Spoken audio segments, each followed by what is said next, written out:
What if serving a queen meant sacrificing your very soul? A gilded throne looms above a pit of vipers. The court is a stage, and you?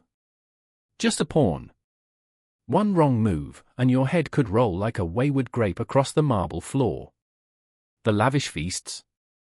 Just a smokescreen for poison-tipped intrigue. Envy drips like honey from painted lips. Behind every silken gown lurks a dagger, poised to strike. You wake up each day in a shadow, a mere flicker beneath the queen's blinding light. Laughter echoes in the halls, but it's the kind that chills your bones. What's the king's favorite dish, they tease, while you scramble to keep the kitchen running? They feast, you starve. They dance, you sweep. Step in line, or face the wrath of 1,000 icy glares. Think you can escape? The queen's gaze is a living entity, an unforgiving spectre that hangs in the air. You're not just her servant, you're her puppet, strings pulled by whim and fancy. One moment, you're polishing golden goblets, the next, you're accused of treason for a forgotten crumb. A simple compliment to the wrong lady could send you to the gallows. Consider your fate, the royal cloth, luxurious and heavy, might just be a shroud. Behind the silks and satins, the queen wears her crown with a smile that could launch 1,000 ships, straight to their doom. Did you think you'd bask in glory? Think again. Every favor granted is a deal struck at the edge of a cliff. Her gratitude? A fleeting spark, extinguished the moment she needs a scapegoat. You think you know ambition? Try serving a queen whose appetite for power knows no bounds. Whispers slide through the halls like silk, unfurling tales of betrayal, dripping with the scent of roses and rot. Courtly love is a game played in shadows, where hearts are mere tokens, and love letters are laced with venom. The queen's whims shift faster than a summer storm. One day you're her dearest confidant, the next, you're the servant cast aside, a discarded toy in a merciless game. Your trust is currency, but it's always a gamble, and the odds are never in your favor. And when the clock strikes midnight, the real monsters emerge. The queen's true court is not one of noble blood but of desperate souls, each one more willing than the last to claw their way to the top. You'll laugh. You'll cry. But above all, you'll learn, loyalty in the realm of the crown is a double-edged sword, and the blade cuts deep. So, are you ready to slip into those silk slippers? Or is the price of servitude too steep? Because once you enter, there's no turning back. The throne beckons, but it comes with chains, and your shackles might just be your own expectations of honor and duty. Welcome to the game. The queen awaits. The clang of metal echoed through the cold stone halls, a piercing sound that shattered the fragile silence hanging like a spider's web, delicate yet heavy with the threat of collapse. I stood there, heart hammering, as the royal guard rushed past me, their faces a mask of terror. Was it fear or something deeper that stirred in their eyes? A chill crept down my spine, weaving its way through the marrow of my bones. This was the night when secrets would unravel, and the air crackled with the promise of blood. I remember the flickering torchlight casting shadows that danced like lost souls on the polished floors. Each step I took felt like stepping closer to the edge of the abyss, to the heart of the kingdom where the grandiose facade of power hid a roiling sea of despair. The court, with its opulence and grandeur, was a gilded cage. Here, the rules were twisted, a hierarchy more suffocating than any iron bars. The nobles, adorned in silks and jewels, glided over the cracks in their fragile veneer, while the servants hustled along the periphery, silent spectres in the shadows, forever bound to their station. And there was Elara, her spirit as fierce as the flames that flickered in the hearth, caught in the maelstrom of this royal tempest. She had spent her entire life navigating the treacherous waters of servitude, her laughter an echo of resilience. Yet tonight, even her fiery heart faltered. I could see it in her eyes, wide like a doe caught in the hunter's gaze. She was more than a mere servant, she was a silent witness to every unspeakable act, every whispered betrayal among the lords and ladies who dined on dreams and nightmares alike. I remember the night the queen's laughter turned hollow, a brittle mask cracking under the weight of her own despair. She whispered to me, her voice trembling. The court is nothing but a masquerade ball, and the masks are all breaking. The next moment, the door flung open with a force that sent a shudder through the room. Lord Thorne, his face pale as death, stepped into the light. His presence was a storm, the embodiment of power and terror, a man who wore ambition like a second skin, yet with an unbearable weight bearing down on his shoulders. His eyes flicked toward Ilara, and in that split second, I saw it, the flicker of something dark, something he had buried deep. Was it guilt? Regret? It didn't matter, the moment was electric, charged with the unspoken words hanging between them like a blade on a thread. Do you feel it too, Ilara? He asked, his voice low, laced with tension that crackled like lightning. The winds are shifting. This court is a house of cards, waiting for the slightest breath to send it tumbling down. I feel more than the wind, she replied, her chin lifting defiantly, the fire in her rising from the ashes of fear. I feel the breath of the ghosts that haunt these halls. They never left, they linger, waiting for their vengeance. And just then, the air thickened, as if the shadows themselves conspired to swallow us whole. I could taste the dread, metallic and raw, on my tongue. The spectre of the past loomed large. Each noble that strutted through the court was a ghost of a choice unmade, a path left untrodden. I could feel their laughter echoing through the years, mocking us, taunting us with the certainty that no matter how high we climbed, we would always fall, back to the dirt and grime from which we were born. The tension was a tangible thing, twisting tighter in our throats, suffocating. Ilara's hands trembled, and I watched her fight back tears that could carve rivers down her cheeks, carrying with them the weight of unfulfilled dreams.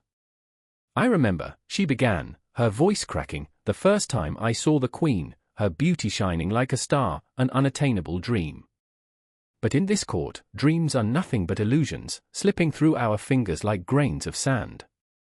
Lord Thorn took a step closer, the air thick with unspoken words. And what of you, Ilara? Have you given up on your own dreams? Or have they simply become too dangerous to hold on to?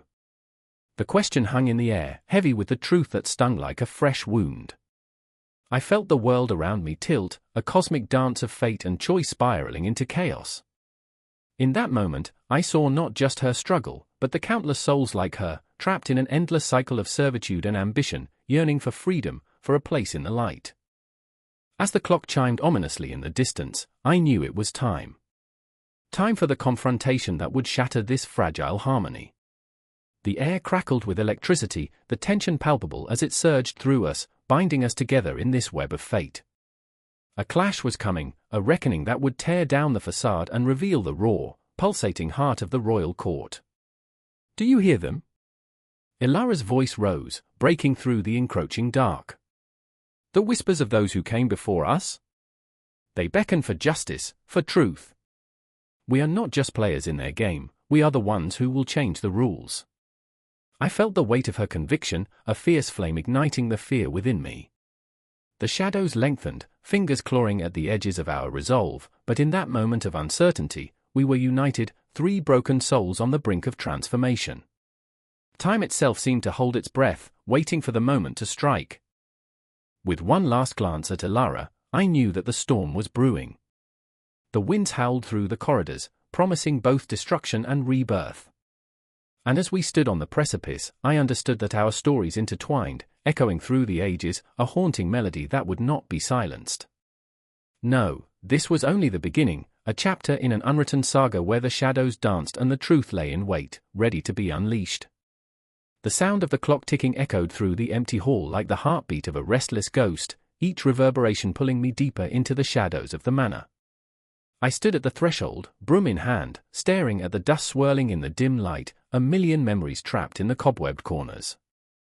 I could almost taste the mildew, the remnants of meals long gone, the lingering scent of the lavender air freshener that never truly masked the stench of human neglect. I remember the eyes of Lady Wilhelmina, cold and calculating, always watching like a hawk eager to swoop down on a hapless mouse. It was an ordinary afternoon, but in this place, ordinary meant chaos lurking just beneath the surface, a storm brewing in unhinged laughter and whispered secrets. The moment I dared to breathe, I could feel it, a shift in the air that made the hairs on my neck stand tall like soldiers bracing for battle. Amelia! Her voice was a whip crack, slicing through the silence. I flinched, my heart racing. She was summoning me, a commanding presence draped in silk and pearls, her beauty almost cruel, like the moon that smiles down on a world of darkness. I set my broom down, reluctantly abandoning the dust that had become my only companion. I stumbled into the parlor, where Lady Wilhelmina stood, her back to me, gazing out the expansive window. The glass was so grimy that I could barely make out the sprawling gardens beyond, but the way the sun caught her hair gave her an ethereal glow, a queen surveying her kingdom. "Do you see what I see?" she asked, her voice low but sharp, like the edge of a dagger glinting in the firelight. I squinted, afraid to answer, unable to comprehend what was hidden behind her enigmatic gaze. "No, my lady. Of course you don't." She turned, her eyes narrowing, emerald fires igniting. "You see only the dirt." I swallowed hard, biting my tongue to stave off the retort dancing on my lips. In these moments, I played my part, servant, shadow, ghost, forever tethered to her whims, her mood shifting like the wind. The weight of her disdain settled on my shoulders like an unwelcome cloak, every glance a reminder of my place, my insignificance. I remembered how I had once dreamed of being a lady, of wearing gowns that brushed the ground, of being feared, revered. Those dreams cracked like brittle porcelain under the weight of reality. When the day turned to dusk, I found myself in the kitchen, the heart of the manor where the smells of burnt bread and boiling vegetables mingled. There, I met Thomas, the cook, his face smudged with flour and misery. He was a mountain of a man, laughter trembling in his belly, a peculiar kind of solace in his presence. "Another day in paradise, eh?" he chuckled, though his eyes betrayed the sorrow of unfulfilled potential. I smiled weakly, but the corners of my mouth barely lifted. "Paradise? You've got to be joking." "Joking? Me? Never." His laughter rang hollow, a raucous echo in the grim reality we inhabited.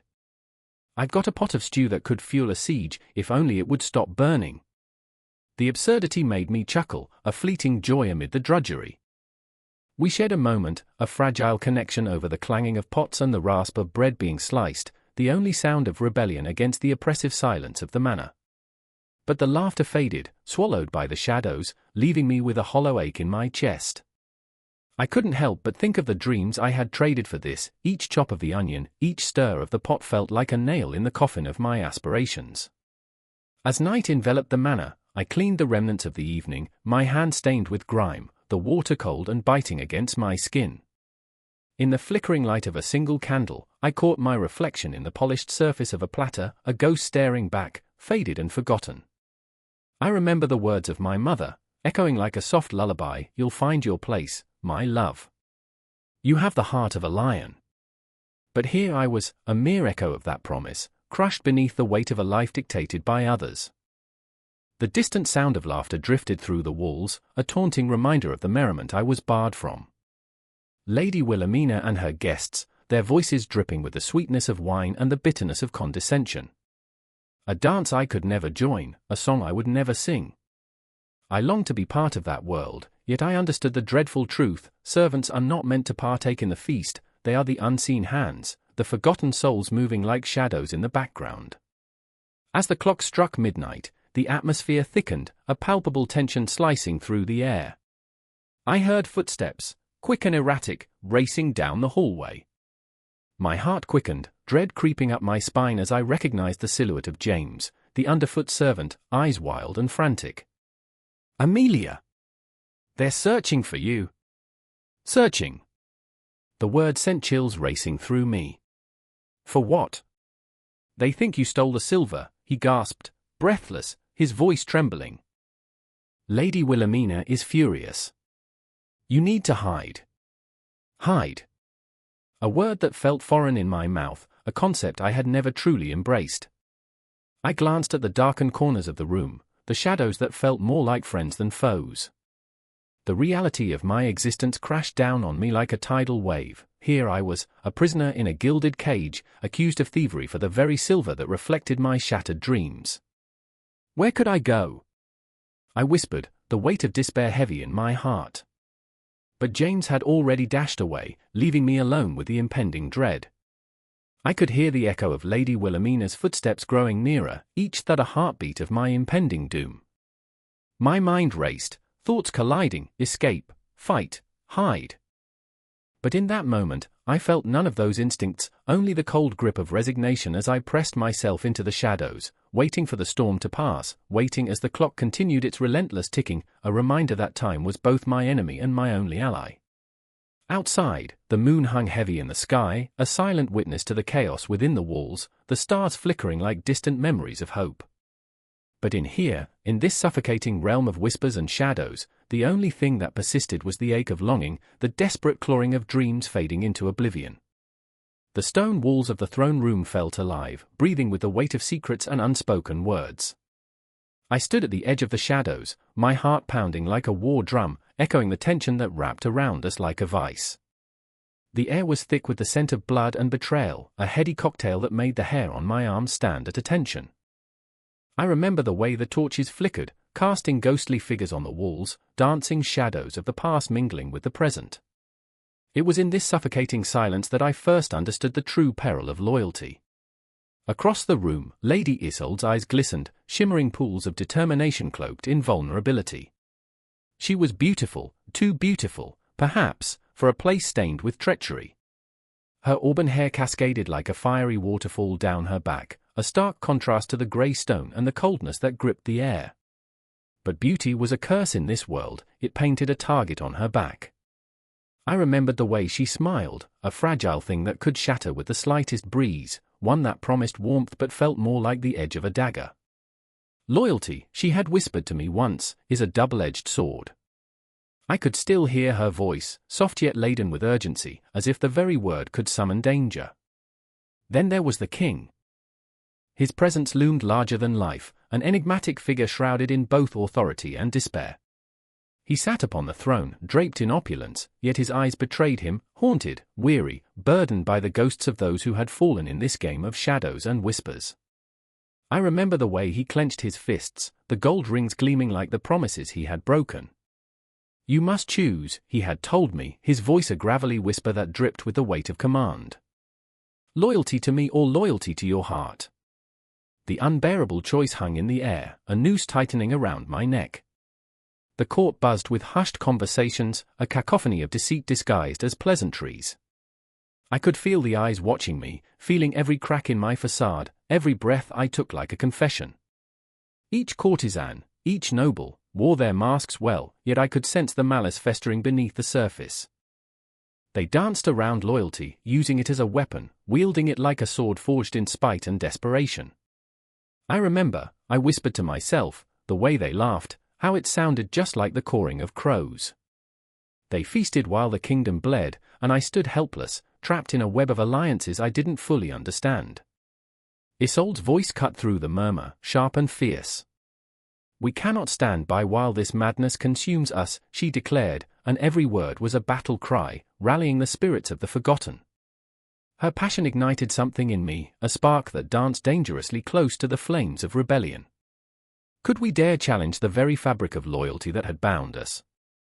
I felt the weight of her gaze, a silent plea wrapped in desperation.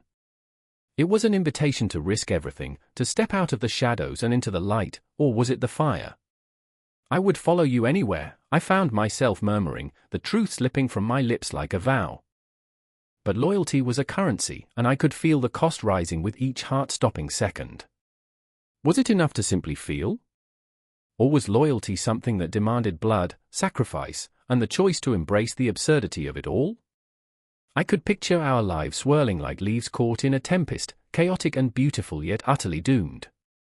As the night darkened, the tension called tighter. The clock in the corner ticked ominously, each chime echoing like a heartbeat, counting down to something I couldn't quite grasp. I glanced at Isolde, who stood now like a warrior ready for battle, and felt a swell of pride and fear collide within me. She was my muse, my madness, my anchor in a storm that threatened to drown us all. "What will you do?"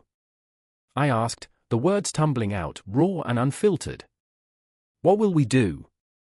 Her gaze hardened, a steel resolve that cut through the fog of uncertainty. "We fight. We fight for what we believe in, even if the world crumbles around us." I could hear the tremor beneath her bravado, the crack that threatened to shatter her determination. "But we must be careful," she added, her voice dropping to a whisper, for loyalty is a perilous path.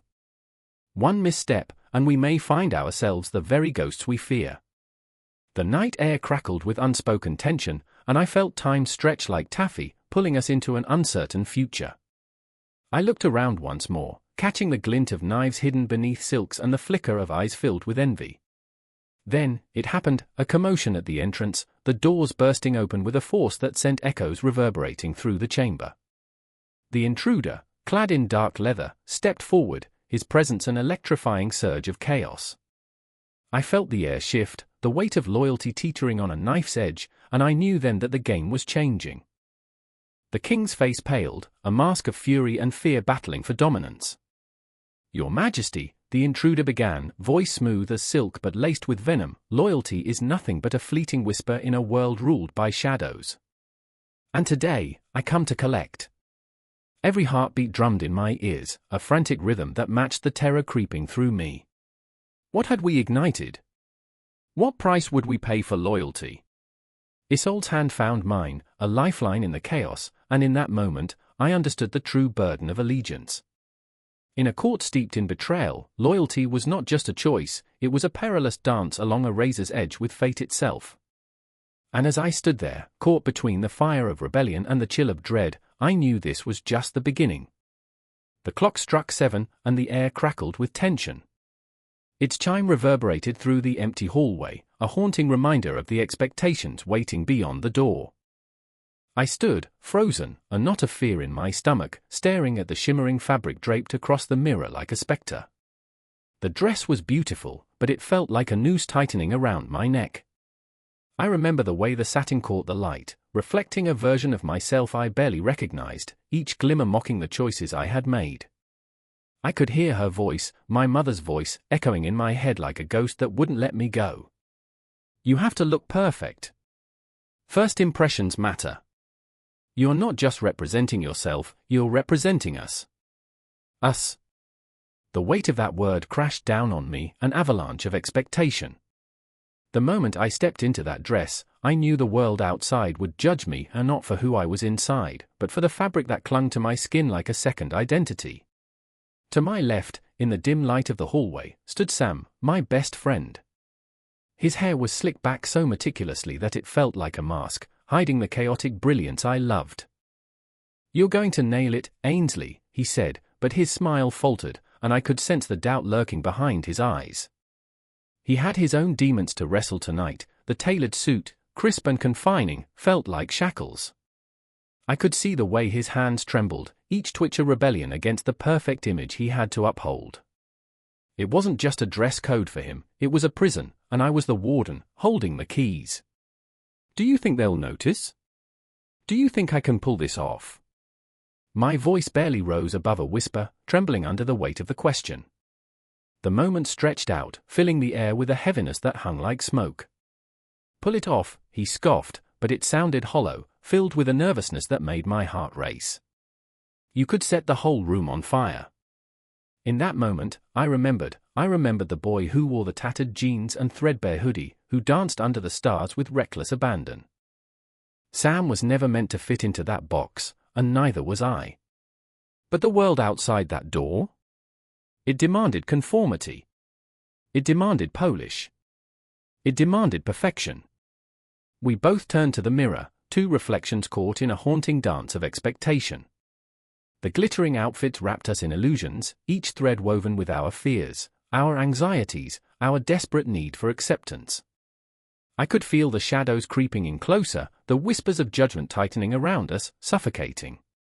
Could we really be ourselves, or were we destined to be ghosts, haunting the spaces we once inhabited with our laughter and dreams? As I took a step forward, the sound of heels clicking on the floor echoed like a countdown. Every step was heavy, a drumbeat of impending judgment resonating in my chest. The world beyond these walls was a ballroom of glances, a cacophony of hushed voices and laughter that rang like a bell, signaling the start of a cruel game. I caught a glimpse of my reflection again. Was that me? Or was it someone else dressed in my skin? What would the crowd think when they saw me? They'd see the dress, the polished exterior, but would they feel the quaking spirit beneath? the sole frayed at the edges, struggling to breathe beneath layers of silk and lace. "Are you ready?" Sam's voice jolted me back. His eyes were dark, stormy seas, reflecting the tumult within.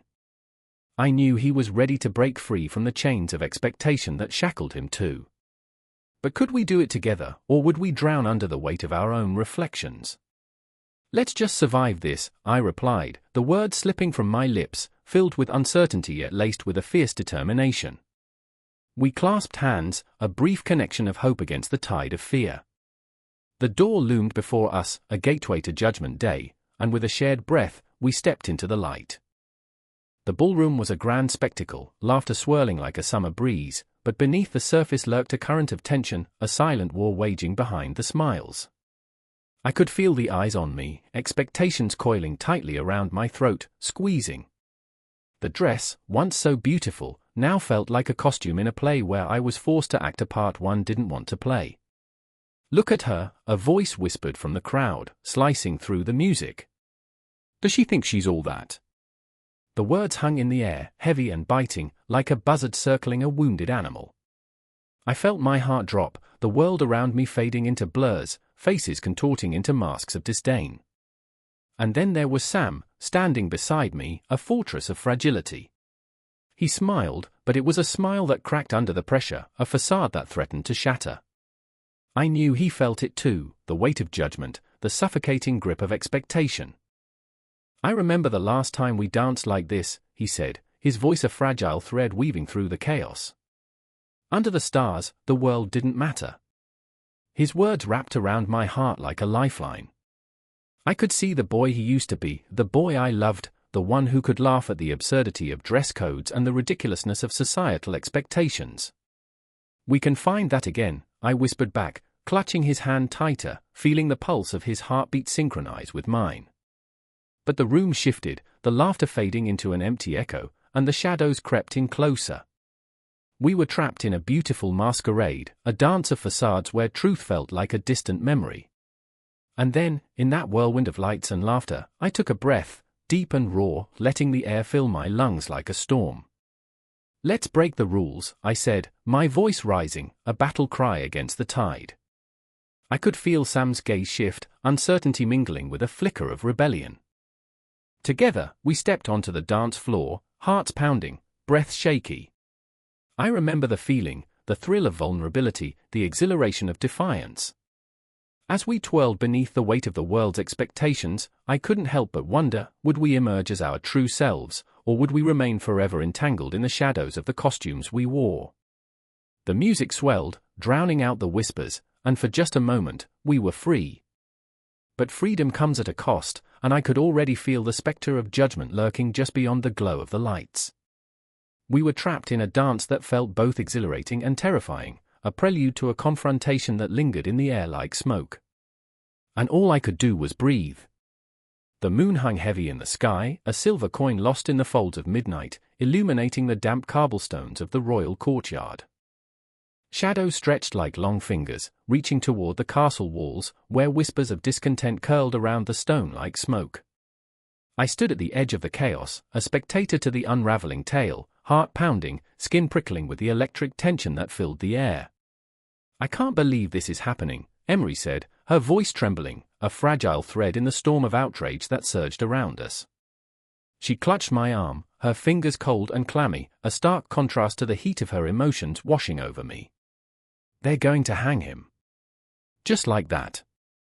In the distance, I could hear the distant echoes of shouting, a cacophony of anger, betrayal, and fear, swirling like a tempest. The crowd, their faces twisted in anguish, eyes wild with a potent mix of hope and despair.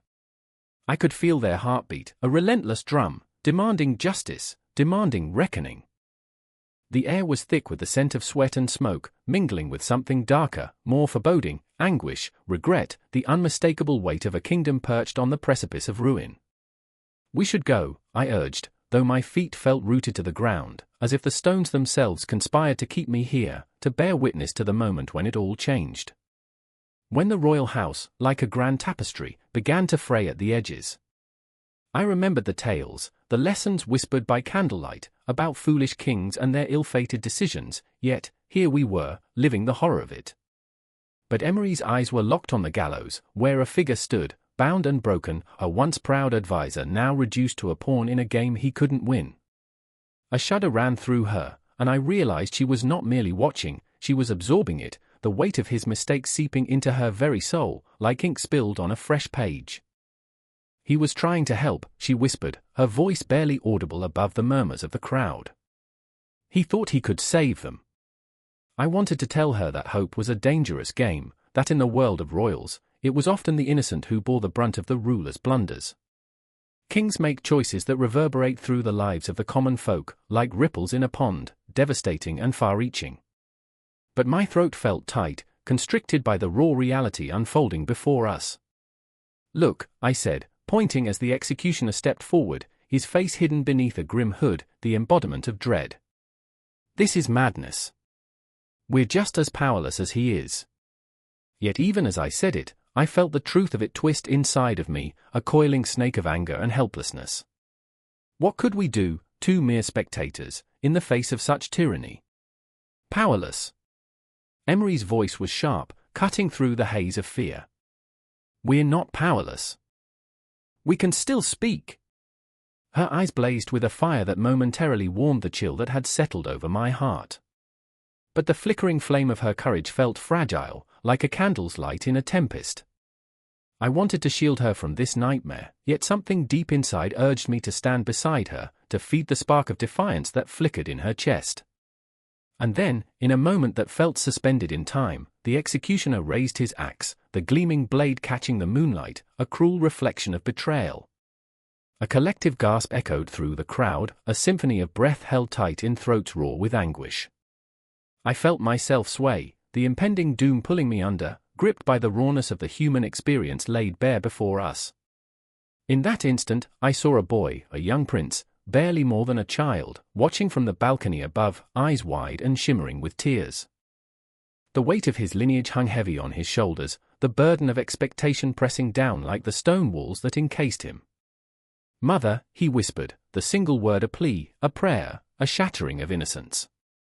"God, he's just a boy," I breathed, the realization slicing through me like glass.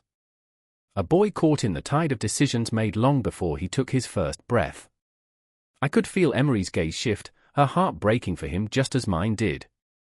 "He has to make it right," she said, her voice a desperate plea as she turned to me, searching for resolve, for courage in the face of looming despair.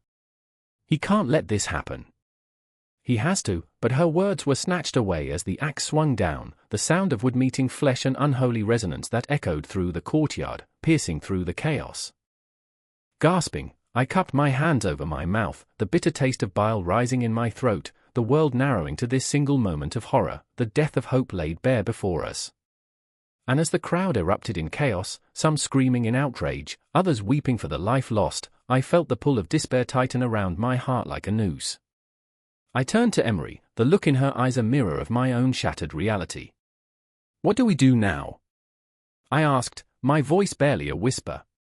For a heartbeat, she hesitated, the fear of consequence crashing in like a wave, but then the fire in her gaze reignited. "We refuse to forget," she declared, clenching her fists as if she could ward off the darkness that threatened to swallow us whole. "We stand against this." And in that moment, as the moon bore witness and shadows danced around us, I felt a surge of defiance arise, a flicker of strength ignited amidst the chaos. We would carry the weight of displeasure, the consequences of royal mistakes, woven into our very souls. We would remember, and in our remembrance, we would find our power. But the night wore on, and as the echoes of despair mingled with the whispers of rebellion, I knew this was only the beginning. As the clock struck the hour, time held its breath, each chime a reminder of the ghosts of choices made, the future forever altered by the weight of a moment. The royal crown glittered in the distance, and with it, the burden of all that was yet to come lay heavy on our shoulders, an impending storm brewing on the horizon, waiting to unleash its fury. The cold stone floor beneath me vibrated with the weight of panicked footsteps. I was crouched in the shadows of the sprawling manor, heart pounding like a war drum, as the clamor of voices echoed through the grand hallway. "Search the house." The command sliced through the air, sharp enough to cut through the veil of night. I held my breath, feeling the chill seep into my bones, knowing that one wrong move could spell doom. I remember the smell, the damp, musty aroma of the cellar mingling with the faint, lingering essence of lavender from the lady's perfumed chamber above. It hung heavy in the air, an unsettling ghost of forgotten life. My name is Ilara, and in this moment, I am nothing but a wisp of smoke clinging to the edges of a life that has become a tapestry of fears and secrets. I remember the day I first stepped into the manor, a naive girl in a faded dress, sunlight spilling through the windows like honey, filling me with warmth. I had dreams then, big, beautiful dreams that danced like shadows on the walls. But dreams have a way of withering in the dark corners of a gilded cage. There was a time when I believed the world was filled with promises, but now, standing amidst the chaos, I felt the weight of my silence. I recalled the endless nights spent polishing the silverware until it gleamed, like stars trapped in a drawer. I lived in the margins, an echo in the background of someone else's grand narrative. I was but a servant, a flicker of a candlelight, forgotten while the world outside breathed life into lavish parties and whispered secrets. Then there was Tom, my secret, my storm. He stood at the other end of the hallway, eyes wide with a mix of fear and resolve. I caught a glimpse of him, his face drawn, the shadows of worry etched deep into his skin. Tom was a stable hand, rough around the edges yet tender in spirit. He understood the weight of dreams gone sour, having grown up in the dirt and muck of the stables, where the only songs were those sung by horses. "We'll get through this," he had promised me earlier, his voice a balm against the tightening grip of despair. But now, as the voices grew louder, each syllable an impending doom, I felt the fragility of hope slip through my fingers like sand. "Where are you hiding, scoundrel?" The voice boomed, echoing like thunder in an empty sky. Panic surged through me, hot and raw. I remembered the old tales, whispered around kitchen tables, about the servants who had vanished, sucked into a night of silence, never to be seen again. There was a clock in the corner, its hands ticking away seconds like counting down to a death sentence, each tick a reminder of the time slipping through our grasp. "Tom!" I hissed, the urgency in my whisper pulling him closer. Our eyes locked, and in that moment, I saw not just fear but the quiet determination beneath his surface. I remembered the dreams we shared in secret, escaping to the stars, away from the weight of the world and its cruel expectations. I wanted to believe we could still reach them, but the darkness was creeping in, and the weight of the manor pressed against us like an impending storm. "Stay here," he mouthed, moving towards the sound of approaching footsteps. I wanted to scream, to pull him back. I couldn't lose him, not like this. My heart raced, each beat a declaration of love and fear, intertwining like ivy around pillars of despair. I remembered the day we stole a moment beneath the willow tree, the laughter escaping our lips like the breeze that danced around us. We had dared to dream then, spoke of futures unbound and love that could conquer all. But here, in the bowels of this mansion, those dreams felt like remnants of a fading sunset, slipping away into the night. The door creaked open, and the silhouette of a guard filled the frame, a hulking shadow that swallowed the light. "No one here," he muttered, though I could see the doubt flickering in his eyes. I held my breath, praying he wouldn't linger, wouldn't sense the presence of ghosts, us, trapped in a house of whispers. Tom returned, urgency etched across his brow. "We need to go. Now." His voice was a quiet storm, fierce and unyielding. I felt the weight of his world pressing against my chest, and I wanted nothing more than to run, to escape the clutches of this opulent prison. "I remember the first time I saw you," he said, a vague smile breaking through the darkness, "standing by the kitchens, chasing after the cat."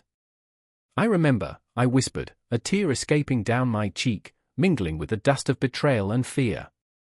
"You said I looked like a fairy." "More like a stubborn mouse," he chuckled softly, even as the tension crackled in the air. That laughter was a thread, pulling me closer to the warmth of his spirit, bringing back the moments that felt lost, yet were so profoundly woven into the fabric of our lives. "Enough talk." The voice shot through the air again, angry, relentless. It clawed at the edges of our resolve, and we knew the time for dreams was slipping away like the last light of day. The manor, once a sanctuary, now felt like a coffin closing around us. As Tom gripped my hand, I felt a surge of power, an electric pulse of hope, however fragile.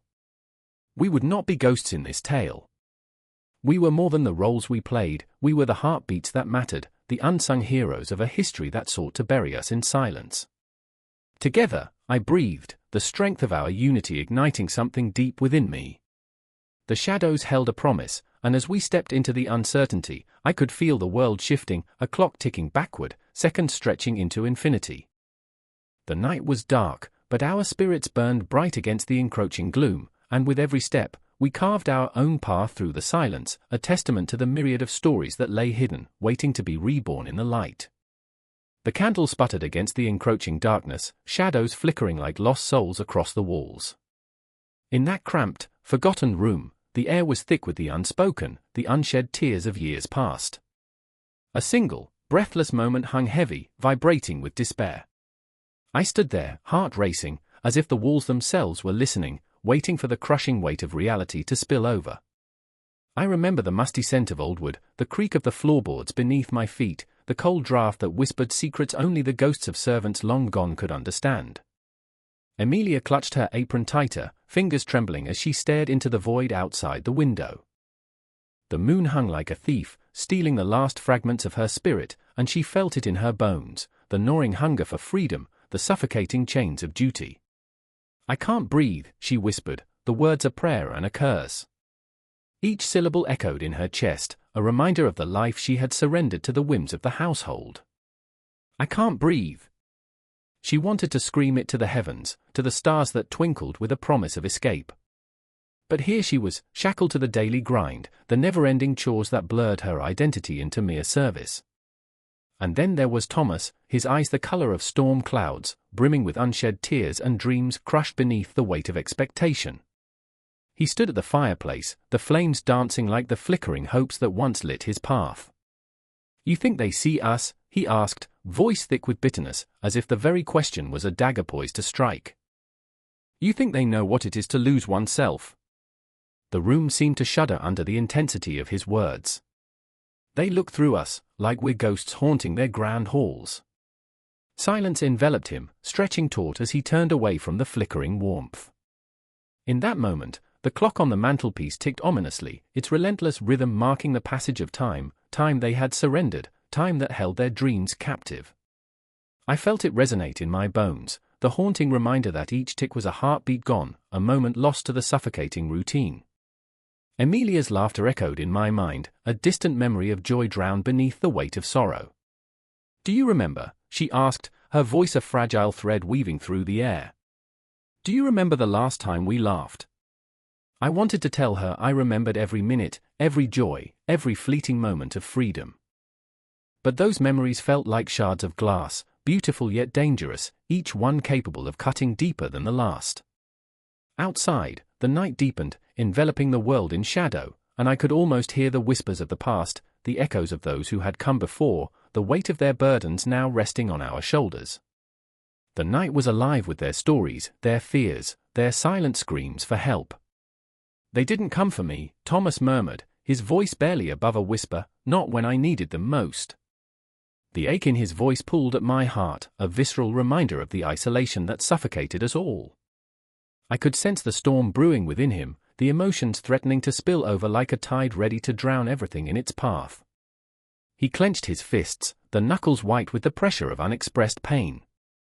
"It's as if they forget we exist," he continued, the storm inside him culminating in a fierce rain of frustration and grief. Just another shadow on the wall, another face in the crowd. The tension hung thick in the air, and I felt it creeping closer, wrapping around us like a vice, an unyielding grip that suffocated every inch of hope.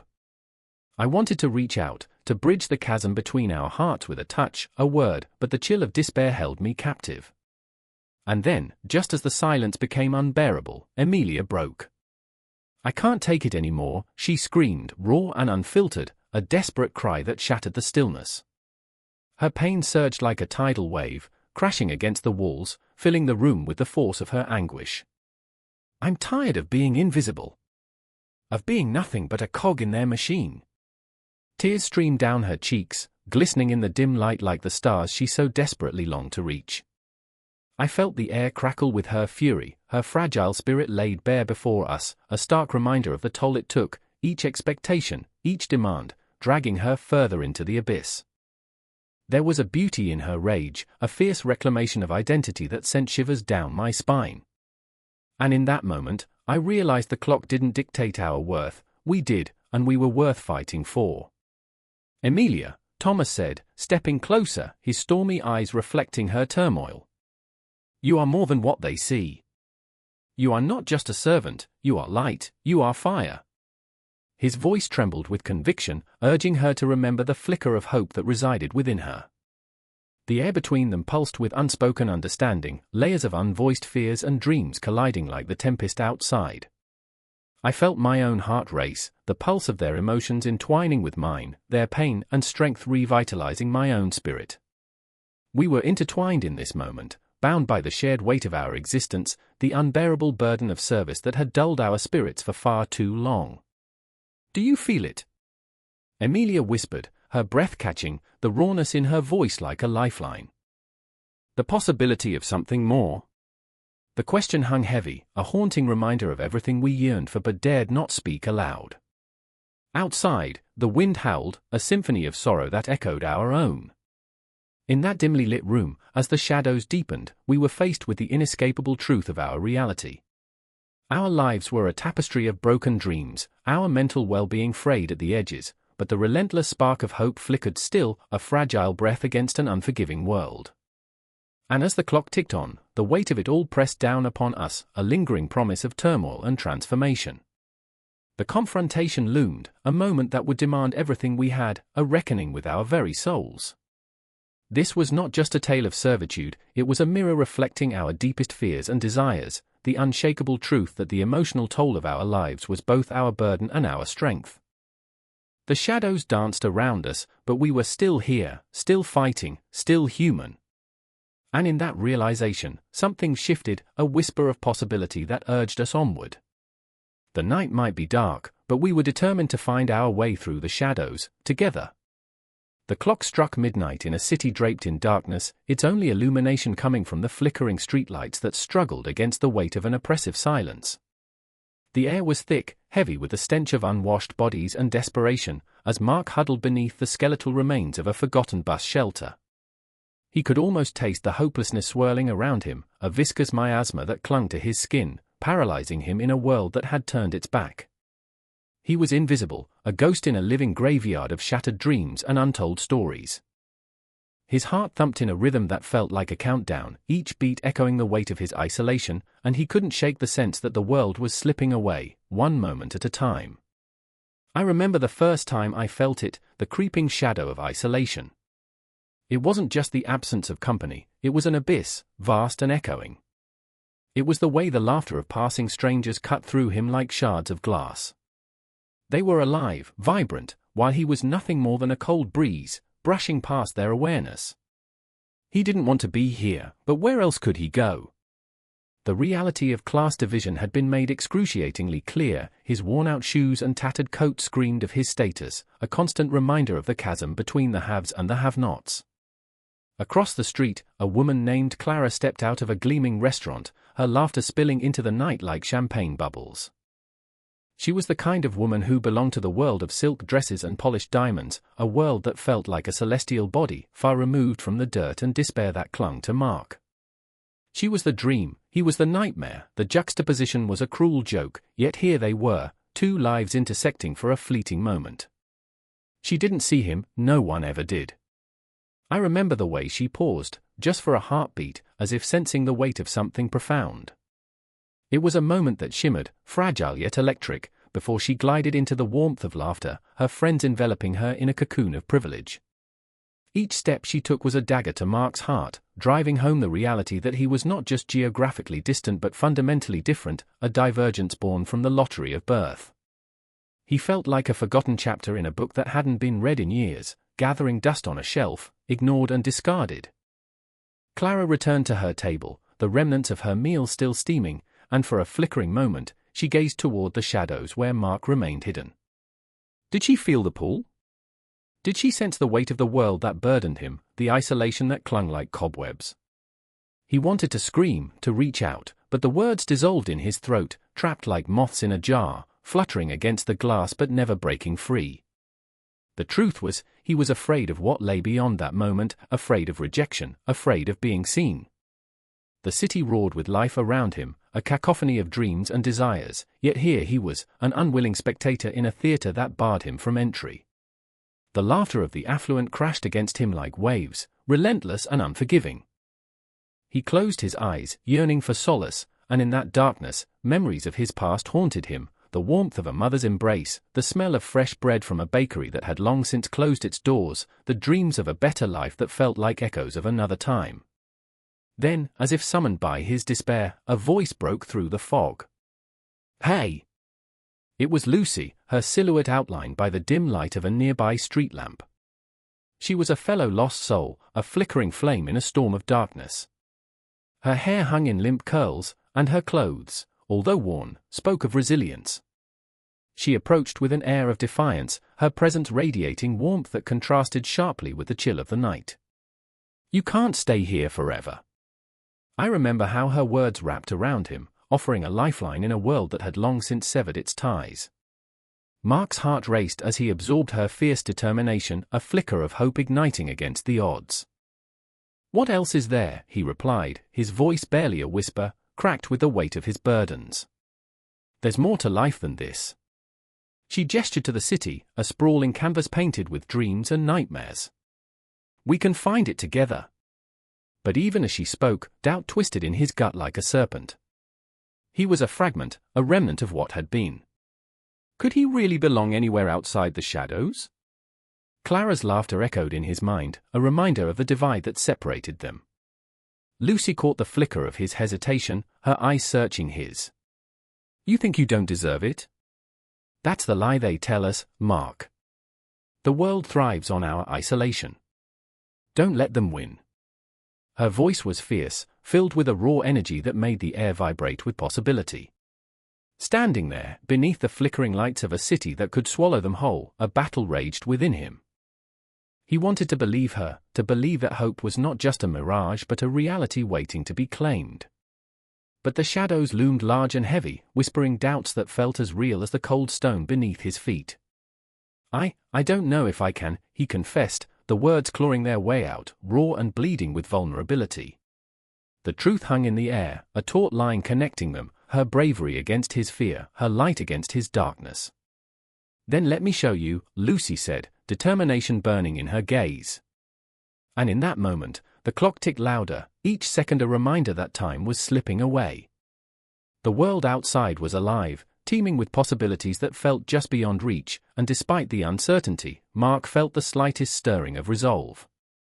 As their gaze locked, something shifted, a bond formed in the crucible of shared despair.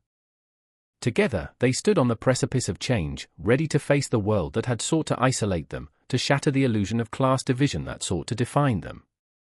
They stepped forward, trembling yet unyielding, poised to break free from the chains of their own making, to rewrite their stories, not as invisible souls lost in the darkness, but as fierce warriors ready to reclaim their place in a world that had long refused to see them.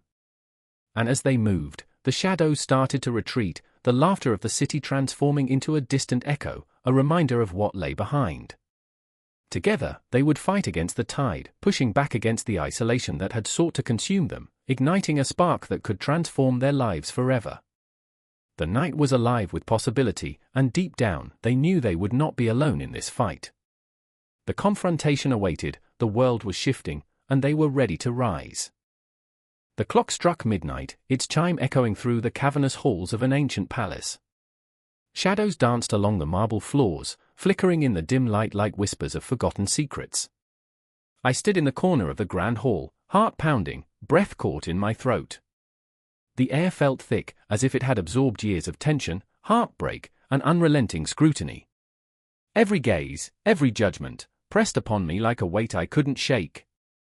I was not alone, I could feel the others, too, each of us bound to this gilded cage, our lives under the unyielding eye of the world. Evelyn, my sister, stood beside me. Her fingers trembled slightly as she clutched the silver locket around her neck, a bittersweet memento of our mother, who had once whispered to us about the magic of royalty. But magic felt like a cruel joke now, a facade crumbling under the weight of reality. I turned to her, searching her eyes for solace, but all I found was a flicker of fear, a reflection of my own. "I remember," she whispered, her voice barely audible above the silence, "when we used to dream about this life. The ball gowns, the adoring crowds, the endless laughter." Her words hung in the air like a solemn prayer, heavy with nostalgia and regret. I thought it would be different. I knew what she meant. It wasn't the splendor we had envisioned, it was a relentless performance. Every smile felt rehearsed, every laugh strained. We were the stars in a theater of judgment, our lives on display for all to dissect. I could feel their eyes on us even now, lurking behind the heavy drapes, in the corners of the room, waiting to catch a glimpse of our vulnerability. The whispers of onlookers were like ghosts, trailing behind us, hungry for our downfall, eager to turn our flaws into scandal. And then there was Henry, our brother, the crown jewel in this twisted family portrait. I felt the tension radiating off him as he paced the polished floor, hands buried deep in his pockets, his jaw clenched tight. "They'll never let me be," he growled, his voice low, almost a snarl. "Everything I do, it's never enough. They want perfection. They want a prince, not a man." I watched him, a storm brewing beneath the surface. He was a lion trapped in a gilded cage, every roar silenced by the expectations of a throne he never wanted. "You know they're watching, don't you?" I said softly, my heart aching for him. The accusation hung in the air, a challenge and a plea. "Every mistake, every stumble, they'll feast on it. You have to be careful." Henry scoffed, his laughter bitter, and yet I couldn't help but feel for him. He was the one who stood at the precipice, burdened with the weight of an empire, searching for a way to breathe amidst the chains of tradition. "Let them watch," he replied, his eyes gleaming with a touch of defiance. "Maybe one day I'll give them a show worth watching." Evelyn's gaze darted towards the tall windows, where the moon hung heavy, its light spilling onto the floor like a ghostly spotlight. "The world sees us as a fairy tale," she said slowly, "but they don't know the price of the crown. They don't see the darkness that lurks beneath the silk and jewels." Her voice trembled, a crack in her facade revealing the vulnerability beneath. "I'm scared, Jacob. Scared they'll see through me." I reached for her hand, squeezing it gently, feeling the warmth of her pulse against my skin. "You are more than what they see. You've always been more." But even as I spoke the words, I felt the tremors of doubt in my own heart. The watchful eyes of the world were unforgiving, they would tear us apart if we allowed them to. In that moment, the walls felt like they were closing in, the air suffocating. I could see flashes of our childhood, laughter echoing through the halls, a time before the weight of the crown pressed down on our shoulders. But childhood was a distant memory, a cruel joke in this Game of Thrones where every player fought for survival in the unforgiving spotlight. A sudden crash echoed through the hall, sending a shiver down my spine. A servant had dropped a tray, the metallic clang ringing out like a gunshot, puncturing the fragile bubble we had created. It was a reminder of reality, fragile, fleeting. I turned to see the flickering shadows of the royal guards, their eyes scanning the room, ever watchful.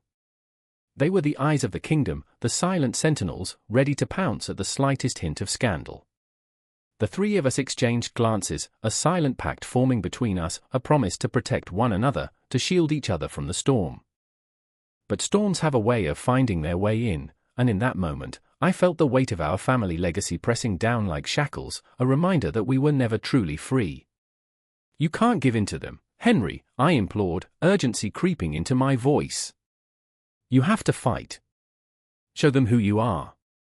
Not who they want you to be." My words felt hollow, a desperate attempt to ignite a fire in his chest, but what could I offer in a world that demanded conformity over authenticity? Tension crackled in the air, thick with the unsaid.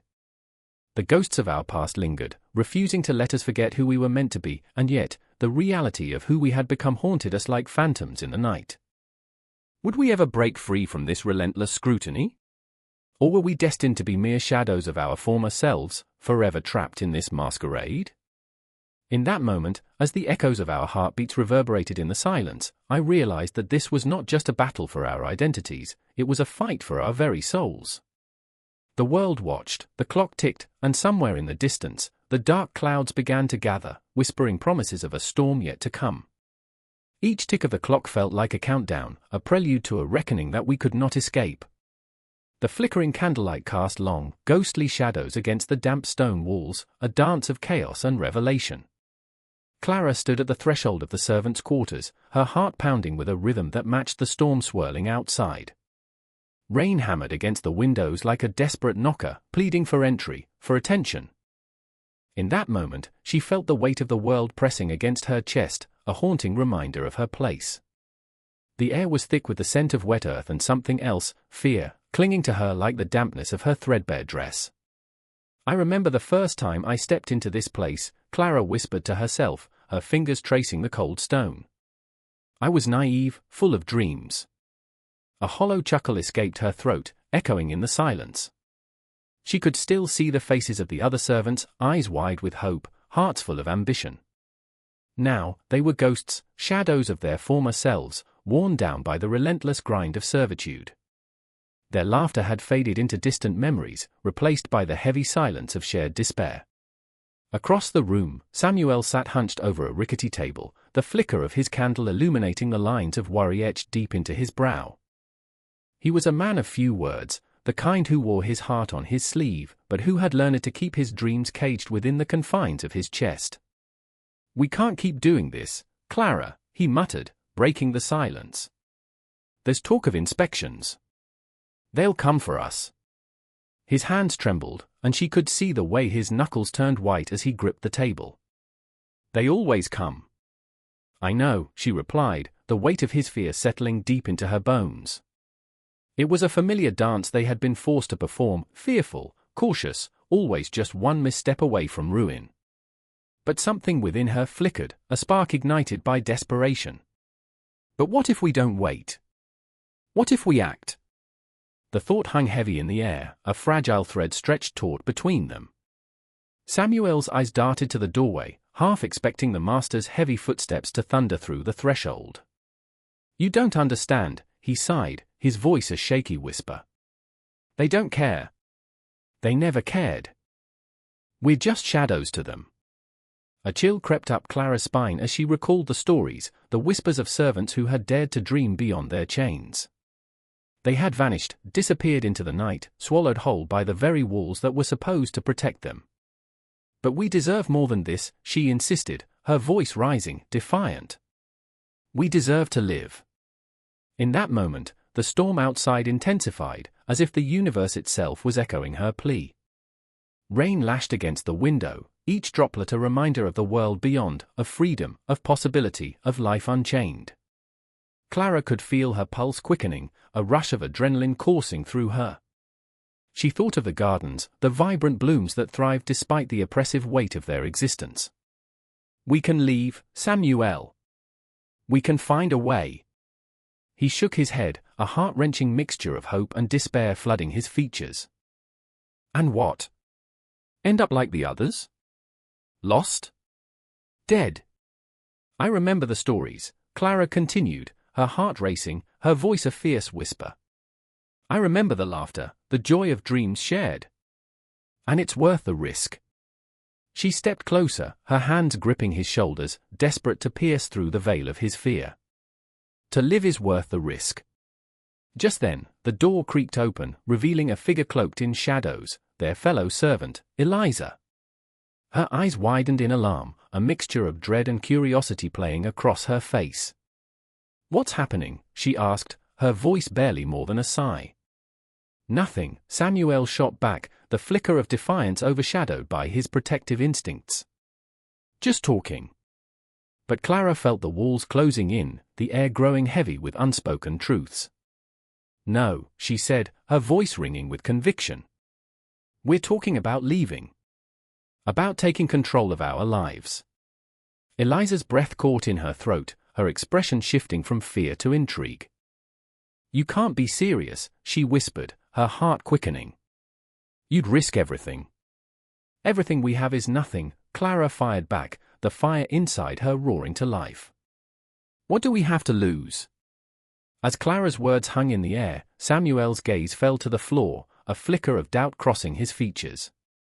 You don't understand the consequences, he murmured, worry etching deeper lines into his face. They'll come for us. They always do. But Clara was undeterred. And they'll find nothing but shadows, nothing but the ghosts of their servants. We will be free. The candle flickered wildly, casting eerie shapes on the walls, as if the very room were responding to her plea. The storm outside raged, thunder rumbling like a warning. Yet in that moment, the three of them stood together, bound by a shared desire, a yearning for more than this suffocating existence. I remember, Clara began, her voice breaking, I remember dreaming. I remember laughter. We can have that again. The shadows in the room thickened, wrapping around them like a cloak of fear and hope intertwined. They stood on the precipice of something monumental, the air crackling with the tension of unspoken words. The ghosts of their pasts whispered warnings, but the flickering flame of their dreams blazed brighter in the darkness.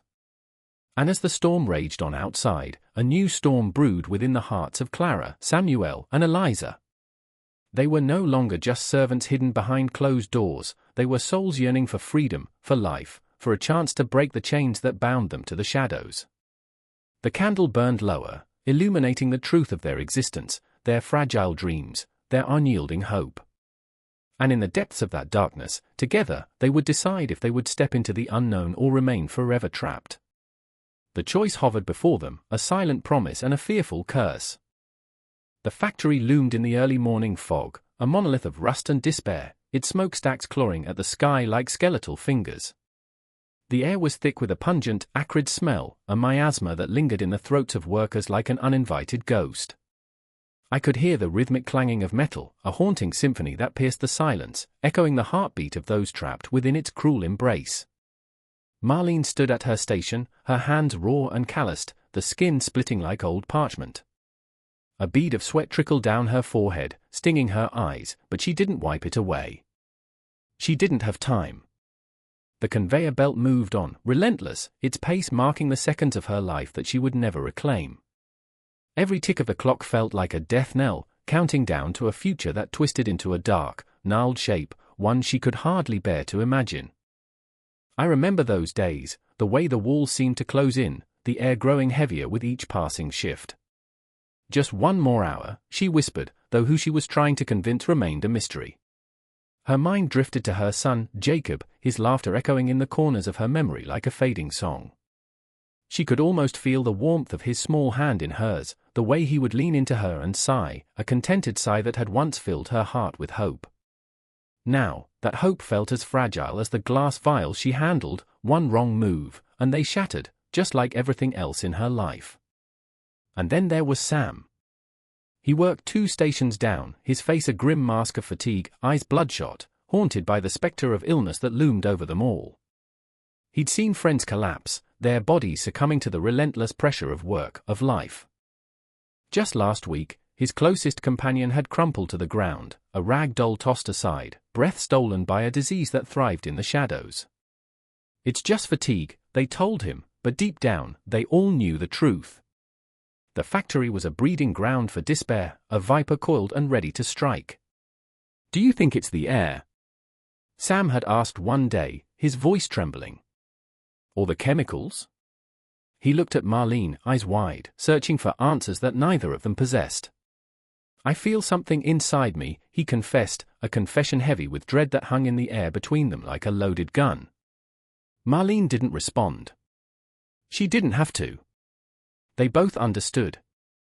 They were walking time bombs, ticking away in synchrony as the world outside continued blissfully unaware, oblivious to their suffering. Each inhale brought a new wave of toxins that crept into their lungs, and each exhale was a silent scream for help that never came. The clock on the wall ticked on, tick, tick, tick, as if mocking their plight. The dim fluorescent lights flickered overhead, casting monstrous shadows that danced across the walls, mimicking the turmoil inside. Marlene's thoughts spiraled into a dark abyss, remembering her grandmother's words, "Never forget to breathe, child." But how could she? In this place, breathing felt like a crime, a luxury reserved for those who didn't toil under the weight of iron and sweat. On that fateful day, the air grew heavy with a new tension, thick and suffocating. The sirens blared, a grievance cut through the machinery's relentless drone, and a chill raced up Marlene's spine. Emergency evacuation, the voice crackled over the intercom, a lifeline thrown into a sea of despair. She stood frozen, her heart pounding, terrified of what lay beyond those walls. Would it be freedom? Or the crushing weight of reality? Around her, workers scrambled, faces painted with fear, panic igniting the room like a match on dry tinder. Sam looked at her, eyes wide with desperation. "We can't just stay here," he urged, grabbing her wrist as if holding on would tether them to hope. "We have to go." But the chaos, the noise, it was a storm. She wanted to run, to escape, but every fiber of her being screamed at her to stay. Stay. The whispers of responsibility clawed at her heart. Jacob. She thought of him, alone at home, waiting for her return. And then, she remembered the darkness that hung over them, the shadows of disease lurking in every corner. "What if we don't make it?" she murmured, the words slipping from her lips like a prayer. But Sam's face was resolute, determination sparking in his gaze. "We will," he insisted, and there it was, hope wrapped in his flawed bravado, flickering like a candle in the wind. They moved, pushing against the tide of panic, breathless and desperate. The sound of bodies colliding, the taste of fear thick in the air, it all melted into an eerie silence that felt like a million heartbeats synchronized in dread. Every step was a gamble, each moment stretched into eternity. As they reached the exit, the ominous shadows of the factory loomed behind them, and Marlene felt a visceral pang of loss, a mourning for the pieces of herself she was leaving behind. There was no going back. But just as they crossed the threshold, an explosion rattled the air. A plume of smoke erupted, curling like a serpent, swallowing everything in its path. The world was chaos, blurring into a kaleidoscope of screams and sirens, an orchestra of despair. In that moment, Marlene realized that this was more than just a building. This was a battleground, a testament to their struggles, their pain. Sam's grip tightened, and she felt a flicker of warmth in the icy grip of fear. Together, they stepped into the unknown, leaving behind the ghosts of illness and the crushing weight of their circumstances. They were alive, but at what cost? As the smoke billowed into the sky, it marked the beginning of something desperate and uncertain. And as the city breathed in the aftermath, unaware of the lives forever altered, Marlene knew this was just the start. The clock was still ticking, and they were still running. The factory may have been a prison, but the world outside was a battlefield, a place where health risks loomed larger than life, and the fight had only just begun. The room was a tomb, dimly lit by a single flickering candle that cast ghostly shadows across the walls. A heavy silence suffocated the space, punctuated only by the distant echo of hurried footsteps, like a heartbeat racing in the face of imminent danger. I could still taste the ash on my tongue from the firestorm of accusations that had erupted just moments before. My heart pounded like a war drum. I was caught in the eye of a storm, my mind frantically grasping for safety in the chaos of loyalty and betrayal. I remember the look on Ilara's face, a mixture of fear and defiance, her dark hair spilling over her shoulders like liquid ink. She stood there, trembling but unyielding, eyes aflame with a fierce determination, a warrior at the brink of battle. "We can't let him do this," she hissed, her voice low, a whisper threading through the tension-laden air. The words felt electric, igniting the smoldering embers of rebellion deep within me, but the cost of defiance weighed heavily on my conscience. I stood beside her, equally vulnerable and terrified, but my mind drifted back to the glimmering halls of power, to the promises wrapped in silk and sweetened with honeyed words. There was a time I basked in that radiance, embraced by the warmth of favor, a time when I believed I could dance with the gods without paying the price. How naive I had been!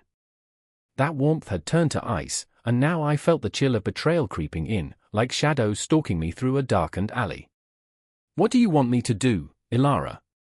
I asked, the tremor in my voice betraying the brave facade I struggled to maintain. To stand against the very forces that have kept us safe. My gut twisted at the thought. The throne that had once seemed a pedestal of power now loomed like a guillotine above us.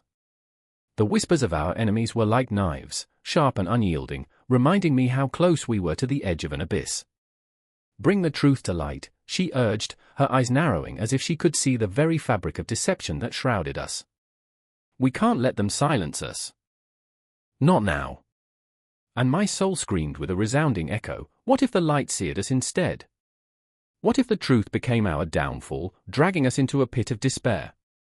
But all I could do was nod, the weight of her desperation pressing down on me, merging my fear with courage, binding us together in a frenetic dance of hope and hopelessness.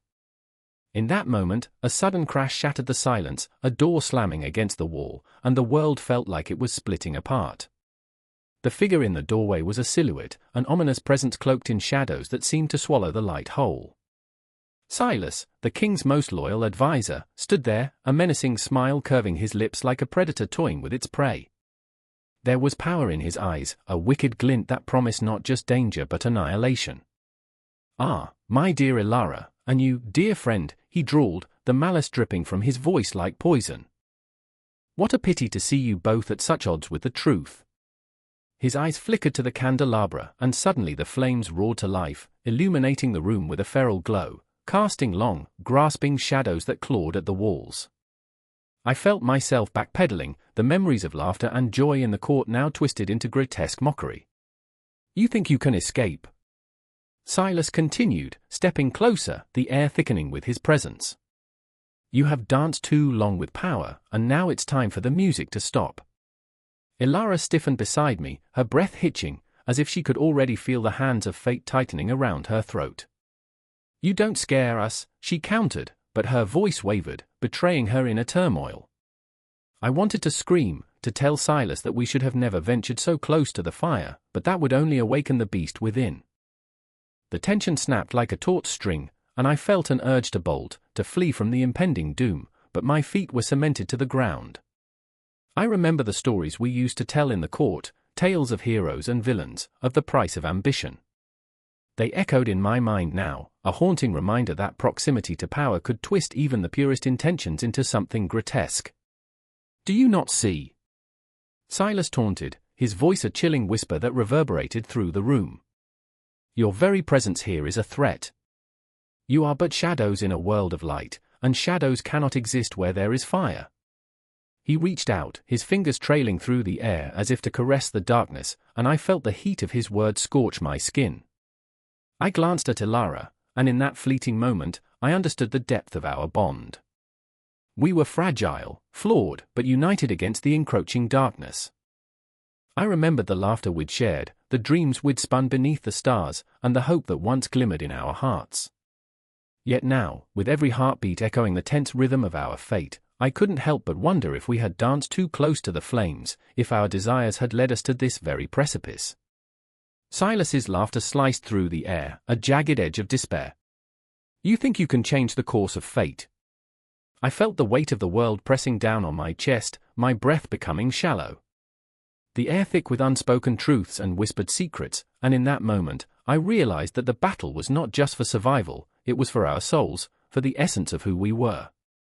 The shadows danced around us, flickering with the promise of something sinister, something that would haunt us long after the flames extinguished. And as Ilara squeezed my hand, a silent pledge passing between us, I understood, there was no turning back. We were caught in the web of power, tangled in its seductive allure, and the only thing left to do was face the storm together, no matter the price. The candle flickered, threatening to extinguish, and all I could think of was how danger lay not just in the absence of light, but in the very presence of it, the truth, the power, the fear. Because in this world of shadows and echoes, the true danger was in the heart of those who sought to wield it, and we were about to confront a darkness that could consume us whole. The hall was thick with whispered secrets. Each word hung in the air like the scent of rot, heavy and suffocating. I stood at the edge, feeling the weight of every gaze, every murmured scandal swirling around me like a maelstrom, threatening to pull me under. The flickering torchlight cast shadows that danced like phantoms, teasing the edges of reality as laughter bubbled up from the throng, a cruel, biting laughter. I remember her face, Lady Isolde's smile was sharp as glass, cut with a sheen of desperation. The perfect mask for a heart that thudded with betrayal.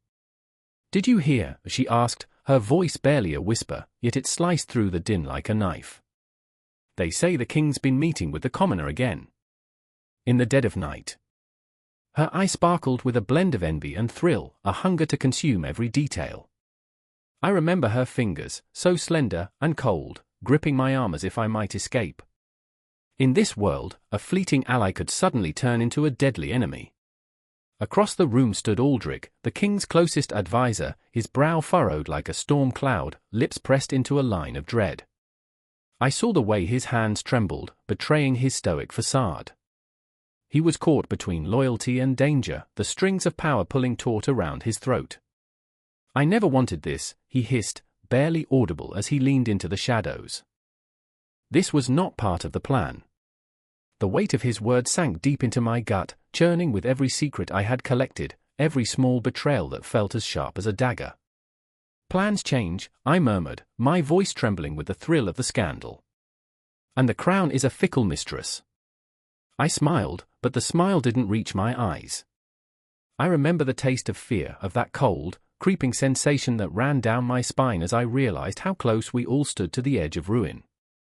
Isolde leaned closer, her breath hot against my ear. "They say she has a hold over him or a spell, perhaps. How else could a mere commoner ensnare a king?" There was an edge of madness in her laughter, a darkness that sent shivers racing up my arms. I couldn't help but feel the pull of her paranoia, the way it reverberated through the room, echoing off the stone walls like a death knell. Aldrich's gaze flickered to Isolde, then to me, and for a moment, time stretched thin. There was a crackle of tension, a dangerous energy that surged between us, weaving an invisible thread of fate. "You don't understand what you're playing with," he warned, his voice low and gravelly, like stone scraping against stone. "This isn't just gossip, it's a noose tightening around our necks." I remember the cold sweat that dripped down my back as the truth of his words sank in. The king had already lost his way, one misstep, one careless word, and the court would be a bloodbath. The whispers had teeth, and they were hungry. They were waiting, lurking just out of sight, ready to pounce at the first sign of weakness. "Let them come," Isolde declared, her spirit igniting like a flame fed by the winds of scandal. "Let them see the truth laid bare." But I saw something else in her eyes, fear mingled with a twisted desire for chaos. The court was a dragon eating its own tail, and we were all mere morsels in its jaws. Then came the clang of metal against metal, the resounding sound of a sword being drawn. The air stilled, every breath held tight as we turned toward the source. A figure emerged from the throng, cloaked in darkness, a silhouette against the flickering flames. The king himself, face pale as fresh parchment, his expression a blend of rage and desperation. "Who dares to question my reign?" he thundered, voice reverberating through the hall like a storm. In that moment, laughter turned into frozen silence, and I felt my heart stop. The room was a cauldron of boiling emotions, fear, greed, ambition. Each person clutched their secrets close to their chests, knowing that one slip could unleash chaos. I could see the web of lies stretching before us, an intricate tapestry woven from the threads of our darkest desires. Aldrich stepped forward, every line of his body tense, vibrating with caution. "Your Majesty, it's not what you think. There are forces at play you cannot begin to understand." The words hung in the air, thick with the tension of too many truths unsaid. I held my breath, caught in the eye of the storm, feeling the pull of every heart around me. I could feel their fear like a living thing, wrapping around my throat, squeezing until I gasped for air. The king's eyes flickered, uncertainty creeping into his expression like a thief in the night. "Enough," he roared, fists clenched so tightly that his knuckles turned white. "I will not be undermined by whispers and shadows. I will crush every notion of insubordination."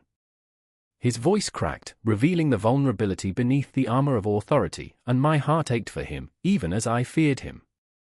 Isolde's laughter bubbled up again, a sound that was both beautiful and haunting. "But Your Majesty, those whispers are not merely air, they are the truth that you refuse to acknowledge." Her words were laced with a poison that I dared not taste, yet I felt the urge to join her, to find comfort in the chaos.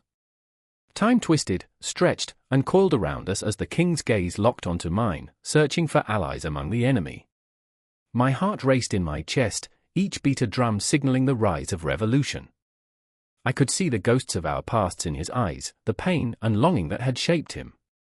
"What will it take to quell the storm?" he whispered, a plea wrapped in despair. The walls of the hall closed in around us, pressing against my chest as I fought the urge to scream. The echoes of our secret seeped into the very stones of this place, wrapping around our throats like a noose, tighter with every heartbeat. I could feel the air crackle with unspoken words, like sparks igniting in the dark. The night stretched on, pregnant with possibility, and in that moment, the stakes had never felt higher. And just like that, the moment shattered, scattering shards of reality into the night. I knew we were all bound together, stitched into this monstrous tapestry of intrigue and scandal. Each heartbeat echoed the truth. In this court of whispers, the real danger was not in the secrets we kept, but in the truths we dared to reveal. The clock was ticking, and the shadows were coming. The clock on the wall ticks louder than a heartbeat, each second a heavy footfall in the dimly lit hall. I stand frozen, the air thick with tension, the humid weight of sweat pooling in the hollow of my collar. A mirror, cracked and stained, reflects a face I hardly recognize. Eyes wide, cheeks flushed, my breath comes in shallow gasps as I clutch the dirted apron to my chest like a shield against the world. "Please, just let me go." I remember whispering, my voice barely a whisper, swallowed by the oppressive silence of the grand house. The walls, adorned with portraits of ancestors long gone, seemed to watch with disapproving gazes. I was more than just a servant in this gilded cage, I was a ghost, haunting the hallways of privilege, shackled by expectations and fear. And then there's Clara. She's in the kitchen, peeling potatoes with the fervor of a warrior preparing for battle, the soft light catching the sharp edge of her knife as she slices through the skin. She's always been the fierce one, never shy to raise her voice against the injustices that wrap around us like a suffocating fog. "You can't let them silence you," she had insisted, her eyes flashing like embers caught in the wind. But I, the timid one, the one with a heart that flutters like a trapped bird, would only nod, fearful of the consequences that came from rebellion. The heaviness in her words hung in the air like smoke, a constant reminder of the stakes we face. "Better to be a good servant than a dead one," I'd replied, the bitterness cutting me like the sharpest blade. I remember the way her shoulders slumped at my words, the way the light in her eyes flickered like a dying candle. She was tired of this life, this struggle, this relentless cycle of servitude. Tonight is different, though. Tonight, the air crackles with something electric, a promise of change that feels as close as the shadows creeping along the floor. The ballroom upstairs is alive with laughter, a cacophony of rich voices draped in velvet and silk. They dance and swirl, oblivious to the world outside, oblivious to us. I can hear the music, a haunting melody that echoes like memories of a life I've never lived, a world I can never touch. "Do you ever wonder what it feels like?" Clara asks suddenly, her voice a low whisper as she joins me in the doorway, her gaze fixed on the shimmering light spilling from the ballroom. "What it's like to be free." I shake my head, but inside, I feel a longing that tears at my very soul. I remember the stories my grandmother used to tell me about the stars, how they are free to wander across the night sky, untethered, unbound. But here, we are tied to the earth, our dreams buried deep beneath layers of dust and duty. The clock strikes the hour, each chime a reminder that time waits for no one. A sense of urgency floods through me. What if we just left? The words tumble from my lips before I can stop them, raw and reckless. The idea feels like fire in my veins. Clara's eyes narrow, the flicker of hope battling against the weight of despair etched across her features. "But where would we go?" she replies, the reality crashing down like waves against jagged rocks. "You know what happens to those who try to escape." I nod, the fear curling in my stomach like a snake, squeezing tighter with each breath. The stories of those caught trying to flee, locked away in dark rooms, their cries echoing through the halls until they fade into silence, play in my mind like a haunting refrain. But tonight, the music dances on the air, weaving through my thoughts, urging me to take a leap into the unknown.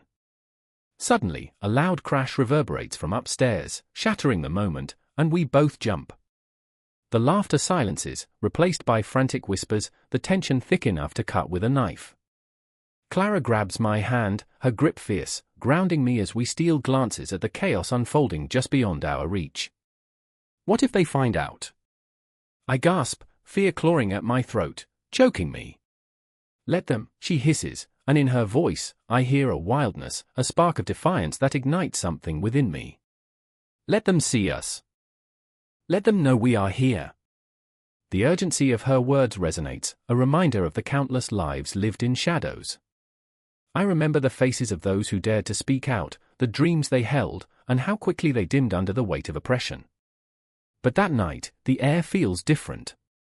My heart races, a wild drum echoing the rhythm of rebellion. Clara steps forward, a bold silhouette against the flickering light of the ballroom. We are not invisible. We are not ghosts, she calls out, her voice carrying through the corridors like a battle cry. And in that moment, something shifts. I can feel the walls trembling, the portraits moving, as if the very house is awakening to our plight. For the first time, I feel the pulse of my own heart, raw and alive, as the world outside shifts and sways like a tide. I remember daring to close my eyes, to breathe in the moment, to let the fear and the longing wash over me. Maybe, just maybe, we could step into the light, break the chains that bind us. Maybe we could dance among the stars, free at last from the weight of servitude. But before I can gather my courage, before I can step forward into that promise of freedom, the door bursts open. Two figures stand silhouetted against the light, the master and his son, eyes blazing with authority and anger, their presence heavy with the weight of the world. Who dares disrupt the evening? The master bellows, his voice a weapon forged in privilege, slicing through the air like a knife. I feel Clara's grip release, the dream of freedom evaporating like morning mist, and in that moment, I understand the true challenge. This is more than just about leaving, it's about standing tall, about rising against the darkness that seeks to swallow us whole. And as the shadows close in, I know our story is just beginning, an unending loop of courage and despair, of dreams and nightmares, of shadows and light. The dance continues, the music fades, but our hearts beat on, echoing through the void, unwavering in their fight. The rain fell in sheets, a relentless curtain of grey that blurred the already weary streets of the city. I stood at the corner of Maple and Third, the air thick with the scent of damp asphalt and the muffled cries of a city caught in the throes of a storm. Beneath the relentless patter, the tension crackled, palpable, vibrating through my bones. I watched as the light turned green, and the world moved, cars honking, distant sirens wailing, a cacophony of urgency drowned my thoughts. And there, in the chaos, my phone buzzed, an ominous reminder of the struggle brewing just beneath the surface. Jasmine was a storm herself, fierce and unyielding. Her eyes blazed with a fire I both admired and feared. She had a way of igniting every room, yet in her heart, she carried scars, deep and jagged. I could see them whenever her smile faltered, the way her fingers brushed against her arm as if trying to soothe a wound that would never heal. We had both been raised under the weight of expectations, her with the legacy of her immigrant parents' sacrifice, the echo of their dreams whispering in her ear. I remember the night she told me, every day I feel like I'm carrying their lives on my back. Her voice had quivered, raw, as if the weight were truly pressing down on her. And then there was Amir, whose laughter rang like the chime of a distant bell, a sound that could shatter the darkest moments. He was the glue, always trying to hold us together, but even he was fraying at the edges. I could see it in the way he chuckled nervously at our banter, the way he shifted in his seat whenever the talk veered toward the cultural expectations that bound us. "It's just dinner," he would say, but I knew better. Dinner was a battleground, an arena where tradition clashed against the chains of modernity, where every dish served was a reminder of who we were supposed to be. In that storm, as the rain lashed down, I felt the ground beneath my feet shift, and with it, the unspoken tension rose, a confrontation brewing like the dark clouds above. I remembered the countless dinners spent in silence, where our ethnic backgrounds wrapped around us like suffocating vines, choking the laughter out of the room. Each dish, each smell, a reminder of the unsaid, the unachievable expectations. Jasmine's mother, with hands that had worked the fields, would present her culinary masterpieces, eyes glued to Jasmine, searching for a spark of pride. But all she saw was a flicker of guilt, and I could feel it burning a hole in the air, a tension thick enough to cut with a knife. Why can't you just be more like your cousin? The word still hung in the air like an uninvited ghost. I saw it in Jasmine's eyes, the weight of the world crashing down, a wave of grief and anger pooling beneath her skin. Why can't you be successful, like him? Why can't you make us proud? Those questions echoed, relentless, turning dinner tables into battlegrounds and family gatherings into events laden with the unsaid. Every bite of food swallowed felt like a concession, every nod a surrender. We were not just eating, we were digesting expectations. I stood there, on that rain-soaked corner, and in that moment, something shifted.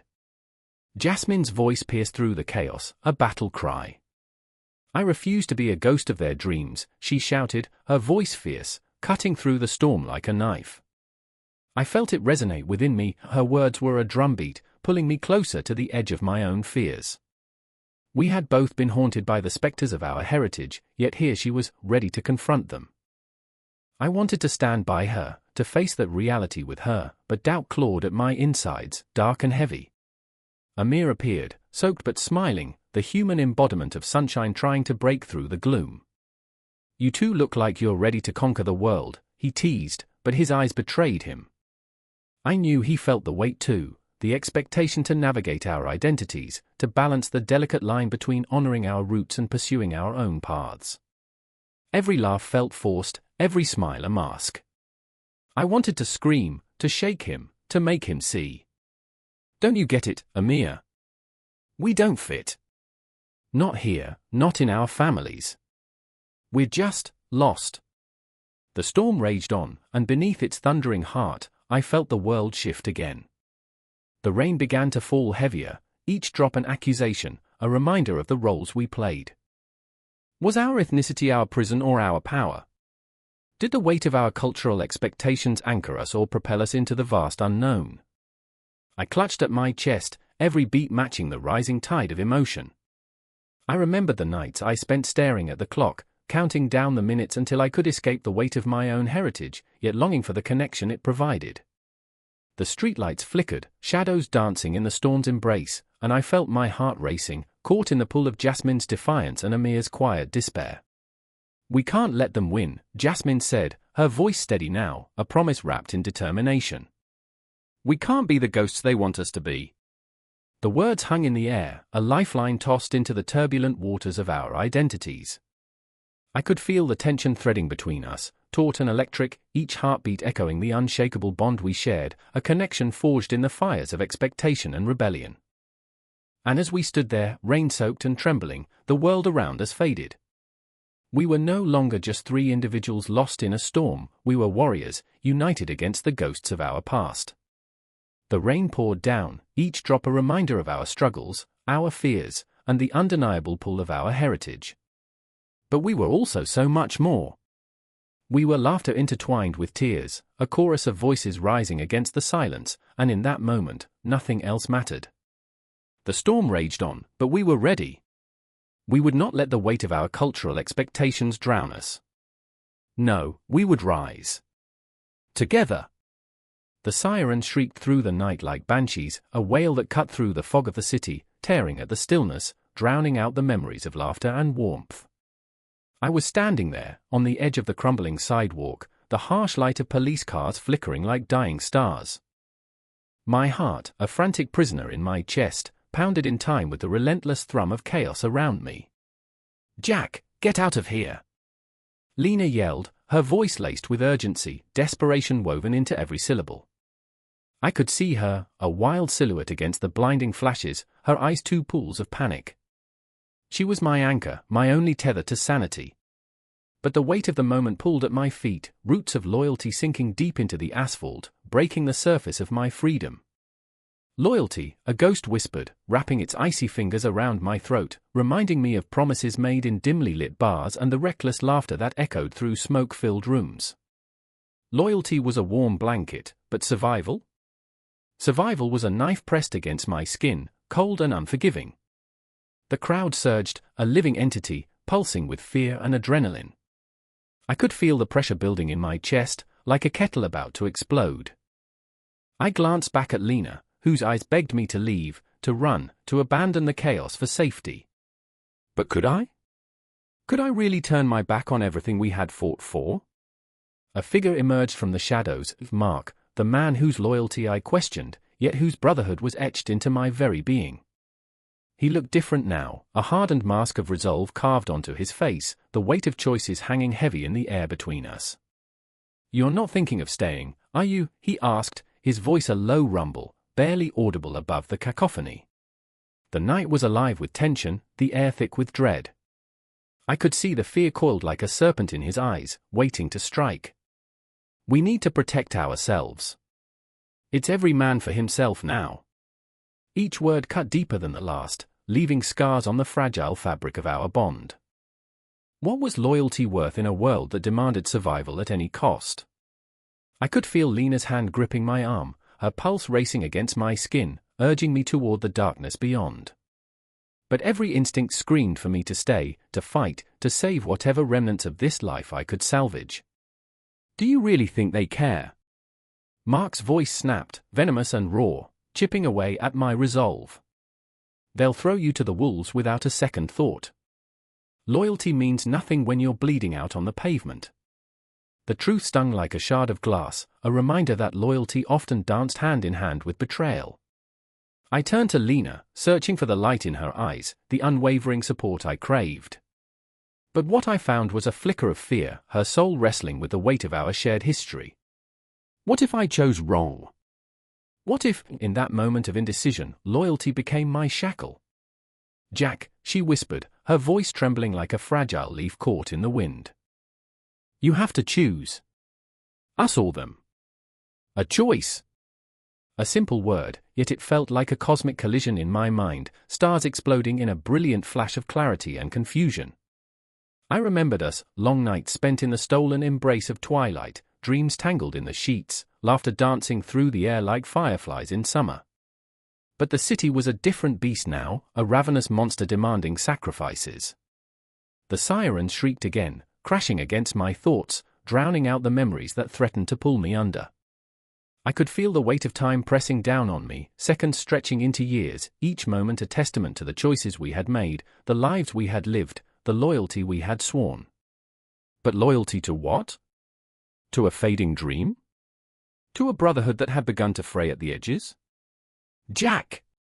Mark's voice broke into my reverie, a lifeline tossed into the storm. "You can't save them. You can only save yourself." And in that moment, I felt the universe shift, a cosmic alignment of fear and survival. I was lost in the chaos, spiraling down the rabbit hole of choices, each turn leading me deeper into the abyss. Memories swirled around me, echoes of laughter, shadows of betrayal, the weight of loyalty pressing down like a heavy fog. Suddenly, the night exploded. Shots rang out, sharp and merciless, slicing through the air like a knife through flesh. Panic erupted like wildfire, the crowd surging, bodies crashing against one another, desperation igniting a primal instinct for survival. I could feel Lena's hand slipping from mine, her scream swallowed by the surge of chaos. "Lena!" I yelled, but the word dissolved into the maelstrom, a mere whisper lost in the wind. Shadows danced around me, twisting and contorting, ghosts of choices past clawing at my consciousness. I was torn, a puppet caught in a web of loyalty and survival, each thread pulling me in a different direction. I could see her, just a few feet away, fear etched into her features, tears streaming down her cheeks. My heart fractured, each beat a reminder of everything I stood to lose. "Come to me!" I shouted, but the distance felt insurmountable, the crowd a churning sea of bodies. Mark's hand gripped my shoulder, strong and unyielding, but my resolve was crumbling. "We have to go," he urged, but every fiber of my being screamed to stay. Loyalty or survival? It felt like a noose tightening around my throat, a decision that could either shatter everything I held dear or free me from the shackles of fear. I hesitated, the world swirling in a kaleidoscope of chaos and heartbreak. I could feel the weight of the moment pressing down, the cosmic clock ticking away, the shadows creeping closer. In this battleground of loyalty and survival, I took a deep breath, my heart pounding wildly in my chest, ready to tip the scales in whichever direction fate would have me fall. And then, silence. An unbearable stillness enveloped the chaos, a void that echoed with the weight of choices left unmade. I stood there, teetering on the precipice of everything, knowing that whatever I chose next would reverberate beyond this moment, into eternity. The world held its breath, waiting for me to decide. The air is thick with smoke, acrid and heavy, clinging to the back of the throat like an uninvited guest. I can hear the distant echo of gunfire, sharp bursts that fracture the silence, and my heart races alongside the rhythm of chaos. I stand there, in the shadow of crumbling stone walls, where once laughter danced through the halls, now replaced by the cries of the wounded. This is no longer my home, it feels like a haunted house, filled with phantoms of joy long departed. I remember the last time I stood here, my hands trembling not from fear but from the weight of a feather, a child's toy, a remnant of innocence. Now, I clutch the hilt of a rusted sword, my fingers slick with sweat. The blade is as dull as my hope. There's a dim light in the distance, flickering like a dying star, and I know it's not the warmth of home but the fire of destruction creeping closer. Then there's Annalise, her face pale like the moonlight that pierces the darkness. She was my heart once, a servant turned confidant. We shared secrets in the garden, whispered dreams of far-off lands, a life untouched by blood. But now, her eyes are pools of fear, reflecting the chaos around us. I catch a glimpse of her clenched fists, trembling not just from dread but from the weight of choices made and paths taken. "We can't stay here," she breathes, and in her voice, I hear the echo of every promise I failed to keep. "Where would we go?" My voice is a rasp, gravelly from the dust that coats my throat. Each word feels heavy, burdened by the unspoken realities of war. Annalise presses her lips together, a thin line between hope and despair. "Anywhere but here." And then there's Elias, our faithful shadow, a servant who wore his loyalty like a crown. He stands at the doorway, his silhouette stark against the flickering light. I can see his resolve, the way his shoulders are squared against the storm. But I also see the tremor in his hands, the way they clutch a ragged piece of cloth, a makeshift bandage stained with the life of a stranger. "We can't leave them," he whispers, his voice a threadbare plea. "They need us." Need. The word hangs in the air, heavy and oppressive. I remember the faces of the families who filled our halls, their laughter echoing off the stone like music. But now, those faces are twisted in agony, their cries swallowed by the cacophony of war. I ache for all those caught in this web of chaos, but my heart is a fortress, I cannot let it break. We have to survive. I bark, desperation clawing at my throat. Elias flinches as if struck. And what about them? His eyes are a storm, swirling with fury and anguish. I watch as he wrestles with his conscience, the weight of right and wrong pressing down like the very skies about to shatter. "We can't be heroes," I say, but in my heart, I wish I could be. The fire rages closer, a beast hungry for flesh and memory. I can feel the heat licking at my skin, urging me to run, to hide. But standing here, in this moment, I am rooted like the ancient trees outside, unwilling to abandon the ghosts that linger in these ruined halls. I remember a time before this darkness, when Annalise's laughter filled every crevice, when love felt like the safest place on earth. Annalise, I turn to her, and the way her name spills from my lips is a desperate prayer. "What do we do?" Her eyes, that once sparkled with mischief, now shimmer with tears, reflections of the world collapsing around us. "We fight," she says, and there's a wildness in her voice that ignites a flicker of hope in my chest. "We fight for those who can't fight for themselves." I nod, though my heart thunders with fear. The path ahead is a treacherous one, filled with shadows that whisper of doom. But as I look at Elias, his fierce determination becomes a balm to my frayed spirit. Together, I say, the word a lifeline thrown into the sea of despair. "We do this together." And just like that, the weight of the world shifts. We are no longer just survivors, we are warriors bound by fate, woven together by the threads of our shared burdens. The fire closes in, a fierce embrace that threatens to consume us, but we step forward, hearts pounding like war drums, ready to face whatever horrors lie ahead. In the distance, a clock tolls, the sound reverberates through the air, marking not just the passing seconds but the heartbeat of a world unraveling. Each chime feels like a ghostly reminder of time lost, of futures stolen. I can't shake the feeling that we have become mere players in a cruel game, each moment stretching out like a dark horizon, infinite and filled with dread. I remember the stories told around flickering fires, tales of bravery that felt like myth. Yet here we are, the three of us, a motley crew of survivors woven into a tapestry of conflict. Fear is a fire, I say, the words tumbling out before I can think. It can warm you or burn you alive. Annalise glances at me, a flicker of understanding sparking between us. Then we control the flames, she says, her voice steady, unwavering.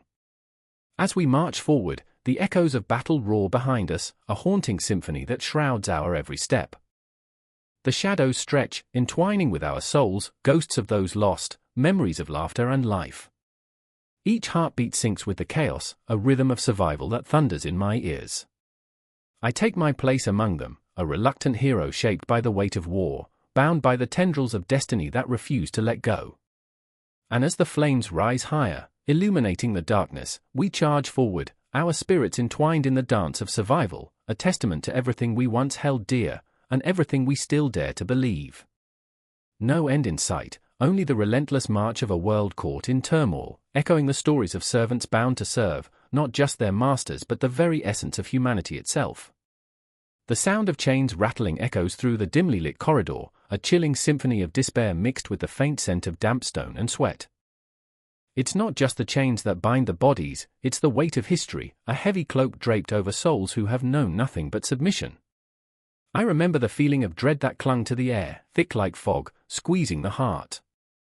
Outside, the sun blazed, but here in the shadows, it was perpetual twilight, shrouded in the secrets of countless lives lost to servitude. I stand there, trembling. One flickering candle illuminates the faces of two figures at the far end, their outlines blurred like memories fading under the weight of time. Ilara, her eyes wide with fear, clutches a fraying piece of cloth, the remnants of her dignity. She doesn't know that the fabric was once a rich tapestry, woven with visions of freedom, now reduced to a mere scrap that barely covers her skin. Her breath quickens, a rabbit cornered by the hunter. "We can't stay silent, Eric," she hisses, her voice trembling like the flame before it dies. "We must fight." And then there's Eric, his brow furrowed, heavy with the burden of choices made and paths not taken. The shadows dance across his face, painting him in hues of doubt and regret. "What can we do?" he whispers, looking at her as if she were a ghost. "They've taken everything. Our lives, our futures. What's left to fight for?" The tremor in his voice speaks of a heart that once dared to dream but has been crushed under the heel of oppression. I remember his laughter, a sweet sound, now choked by the iron grip of fear. Around us, the echoes of the past coil tighter, winding through the corridors of time. Servitude has evolved, twisted into forms so grotesque that one can hardly recognize its original shape. From the feudal lords in their grand castles, wielding power like a sword, to the insidious whispers of modernity, where chains are invisible yet just as binding, how many souls have been sacrificed on the altar of ownership, the price of ambition? "Do you remember the stories?" Ilara asks suddenly, her voice rising above the clanking chains. "The tales of those who escaped? They ran through the forests, hearts pounding, with nothing but the stars guiding them." Her eyes glimmer with a fierce spark of hope, an ember in the dark. "What if we could be those stories? What if we could break free?" Eric shakes his head, a storm brewing behind his brown eyes. "And become what? Ghosts in the wind? Do you think they will let us go? We are slaves, Ilara. Nothing more." The desolation in his tone cuts deeper than any blade, a reminder that dreams often turn to nightmares. The weight of his resignation presses down on me, a heaviness that threatens to suffocate. But while he wallows in despair, a flicker of rebellion ignites within Ilara. "We can't wait for someone else to save us, Eric. The world won't change if we don't challenge it. Look around, look at the chains. They are not just metal, they are a reflection of our choices." Each word is a hammer striking the anvil of his resolve, sparks flying, igniting the air. Still, Eric's fear is a spectre that haunts him, whispering tales of blood and suffering. Do you think they won't hunt us down? We'll be hunted, Ilara. They'll make us pay for our audacity. The memories of those who dared to dream and paid with their lives flood through him, drowning out her fire. I feel the chill of history wrap around us, a shroud of sorrow that has spanned centuries, binding us to those who came before, lives spent in servitude, sacrificed for the dreams of others. Outside, the world goes about its business, unaware of the turmoil hidden deep within the walls. The distant laughter of children, the calls of merchants hawking their wares, all a cruel contrast to the darkness in this corridor. How can they laugh? Ilara whispers, her voice cracking. How can they be so blind? She steps closer to Eric, her hand reaching out, fingers trembling as they intertwine with his. It's a fragile connection, yet it pulsates with the warmth of defiance. In that moment, something shifts, a spark, an electric pulse of possibility. We have to try, she breathes, urgency spilling over. Even if it means facing the darkness, even if it means becoming something more than just pawns in their game. Her eyes bore into Eric's, a challenge wrapped in tenderness. You are not just a slave, Eric. You are so much more. The tension rises, thick in the air, a storm gathering just beyond the horizon. The ghosts of the past swirl around us, bearing witness to this clash of wills. What does it mean to be free when the world is built on shackles? What threads of history weave around our ankles, holding us in place, robbing us of our choices? The clock ticks ominously, reminding us that time is both our enemy and ally. I remember, I whisper, my voice joining the chorus of memories. I remember the stories of those who dared to challenge fate, their hearts beating in time with the universe, defying the chains that bound them. The echoes seemed to grow louder, filling the space with the weight of countless struggles, a drumbeat urging them on.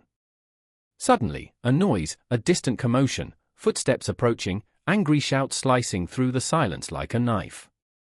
The reality of their impending doom crashes in, consuming the flicker of hope. Ilara's grip tightens around Eric's hand, their breaths mingling, the warmth of unity amidst the cold dread. This is it, she breathes, her eyes ablaze with determination. Whatever happens next, we do it together. And just like that, the moment crackles with tension, a breath held in anticipation of what lies ahead. The shadows loom closer, ready to engulf them, but within that darkness, a new story is waiting to be written, a tale of rebellion, of courage, of the evolution of servitude morphing into the unyielding spirit of freedom. Time may bend and twist, but the human heart knows how to fight, how to bleed, how to rise again. As the footsteps grow louder, the world outside remains blissfully ignorant, while two souls stand at the precipice, ready to leap into the abyss, ready to transform their pain into a legacy that echoes through the ages. The silence shatters, and all that remains is the raw, unfiltered hope of a new beginning. The air hung thick, heavy with the scent of smoke and despair. I stood on the edge of a crumbling courtyard, the echoes of a lost world reverberating in my chest. Around me, the whispers of history pulsed like a heartbeat, each thud resounding with the weight of silent stories waiting to be told. Feet shuffled in the shadows, dragging the remnants of lives lived with fervent intensity. I remember thinking, what will they do when the darkness falls? Suddenly, a figure darted past, its silhouette swallowed by the night.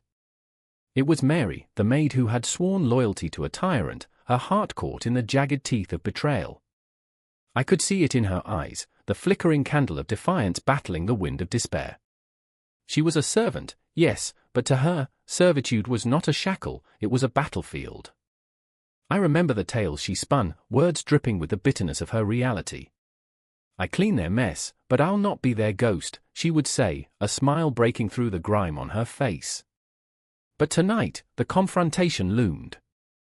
Mary stood trembling against the weight of the world, the shadows of her choices creeping closer. A gust of wind carried the faintest whiff of sandalwood, and I recalled the last time she had dared to dream. I remember, she murmured, lost in the reverie of a life that might have been a life filled with laughter, not just the echoes of violent command. Then there was Thomas, the butler. He wore his loyalty like a noose, always ready to jump at the sound of a bell. A true servant in the eyes of his master, yet the flicker of rebellion danced behind the facade. I could see it, the way he clenched his jaw when the commands grew cruel, the way his fingers twitched toward the blade hidden beneath the folds of his jacket.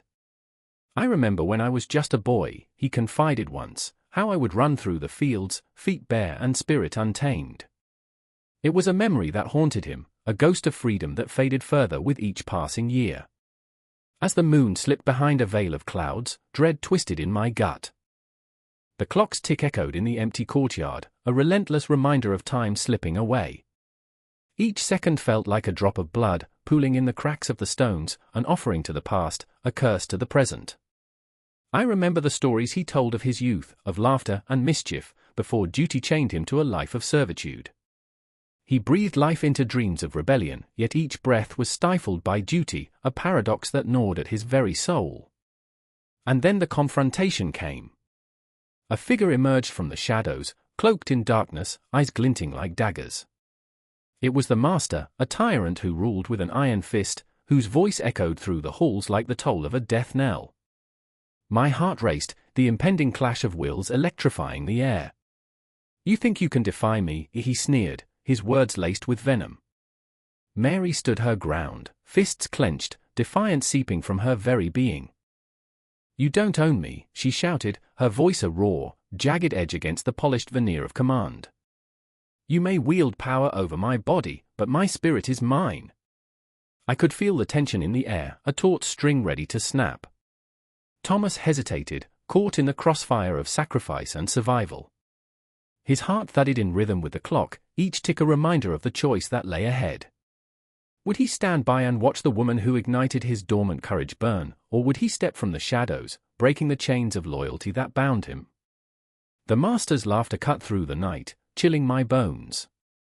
It was a sound that mocked their struggle, echoing the futility of rebellion. "You think you're brave," he taunted, his shadows stretching like grasping hands. "Bravery is a luxury for fools."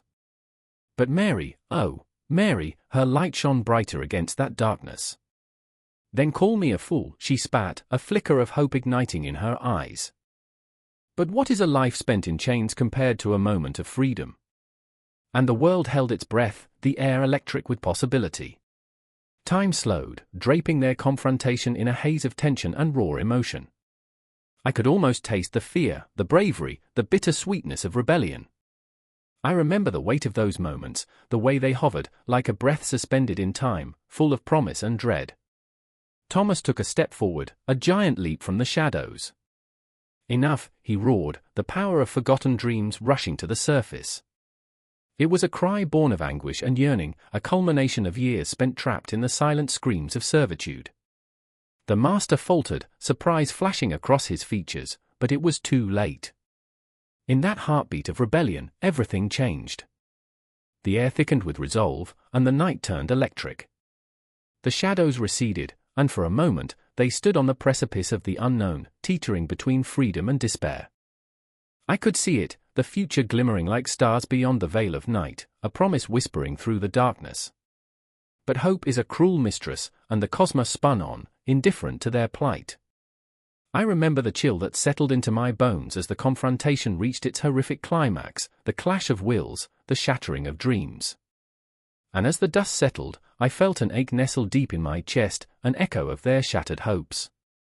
Time stretched, each second a lifetime, as I watched them stand at the edge of their own destinies, two souls shackled by their choices, yet fueled by an unyielding flame of resilience. I could not avert my gaze, for their struggle was my struggle, their fight echoing through the ages. And so, in that moment, I knew their stories would never truly end, they would linger, haunting the walls of history. As I stood witness to their pain, their courage, their relentless spirit, I recalled a truth that danced in the shadows: within every servant lies the heart of a warrior, and within every struggle lies a story yearning to be told. In the dead of night, the air thick with tension, a muffled scream shattered the silence, ricocheting off the grand stone walls of the castle. The shadows clung to the corners like secrets waiting to be spilled. I stood, heart racing, frozen in the dimly lit corridor, the flickering torchlight casting jittery shadows that danced like phantoms. "What have you done?" I whispered, though I wasn't sure if I was asking the spectral darkness or the ghost of my own ambition. Myra was just a maid, a mere whisper in the echoing halls of power, her dreams tangled in the laundry she scrubbed and the floors she swept. But tonight, she bore the weight of a choice that could unravel the very fabric of the kingdom. Her hands trembled, not just from the chill of the stone but from the gravity of what she was about to unleash. She was no mere servant, she was the pulse that quickened the heart of royalty, the unseen force that could shatter thrones. "I did what I had to do," she said, voice low but fierce, the spark of rebellion igniting in her hazel eyes. I caught a glimpse of the steel beneath her fragile exterior. For him. For all of us. The mention of him hung in the air like a ghost, potent and suffocating. The prince, young, naive, caught in the web of his father's ruthless ambition. He had looked at her as if she were the sun breaking through the clouds, as if she could illuminate the darkness that cloaked his fate. But love was a treacherous game, one that played out in the shadows of the court, where whispers carried the weight of daggers. I could feel the pulse of the castle, the thrum of history beneath our feet, a relentless march of power and betrayal.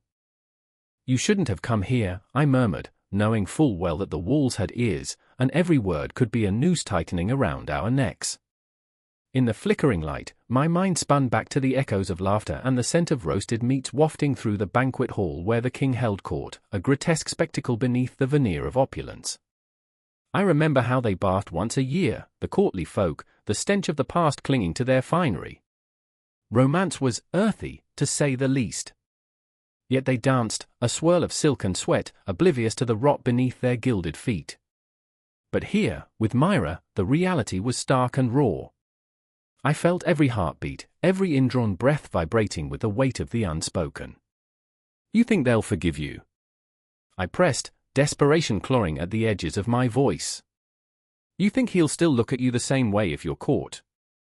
The truth held the room captive, loyalty burned like fire but could burn just as quickly to ash. "He's meant for more than this," she said, voice trembling, each word a battle cry against the oppressive silence that threatened to consume us. "I won't let them take his future. Not without a fight." I could see the child in her, the girl who had once daydreamed of silk gowns and laughter echoing in sunlit gardens, now hardened by the twilight of harsh realities. Her ambition was a fragile flame, flickering against the storm of a world that would snuff it out without a second thought.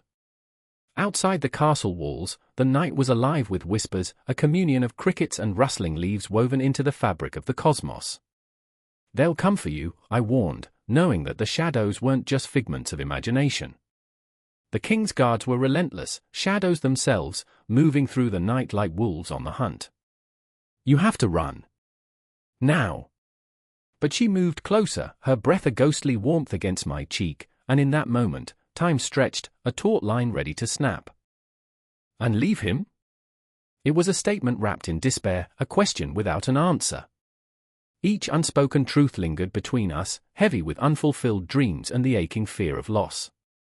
We were caught in a web, both of us, her for daring to hope, and me for wanting to save her from the inevitable ruin.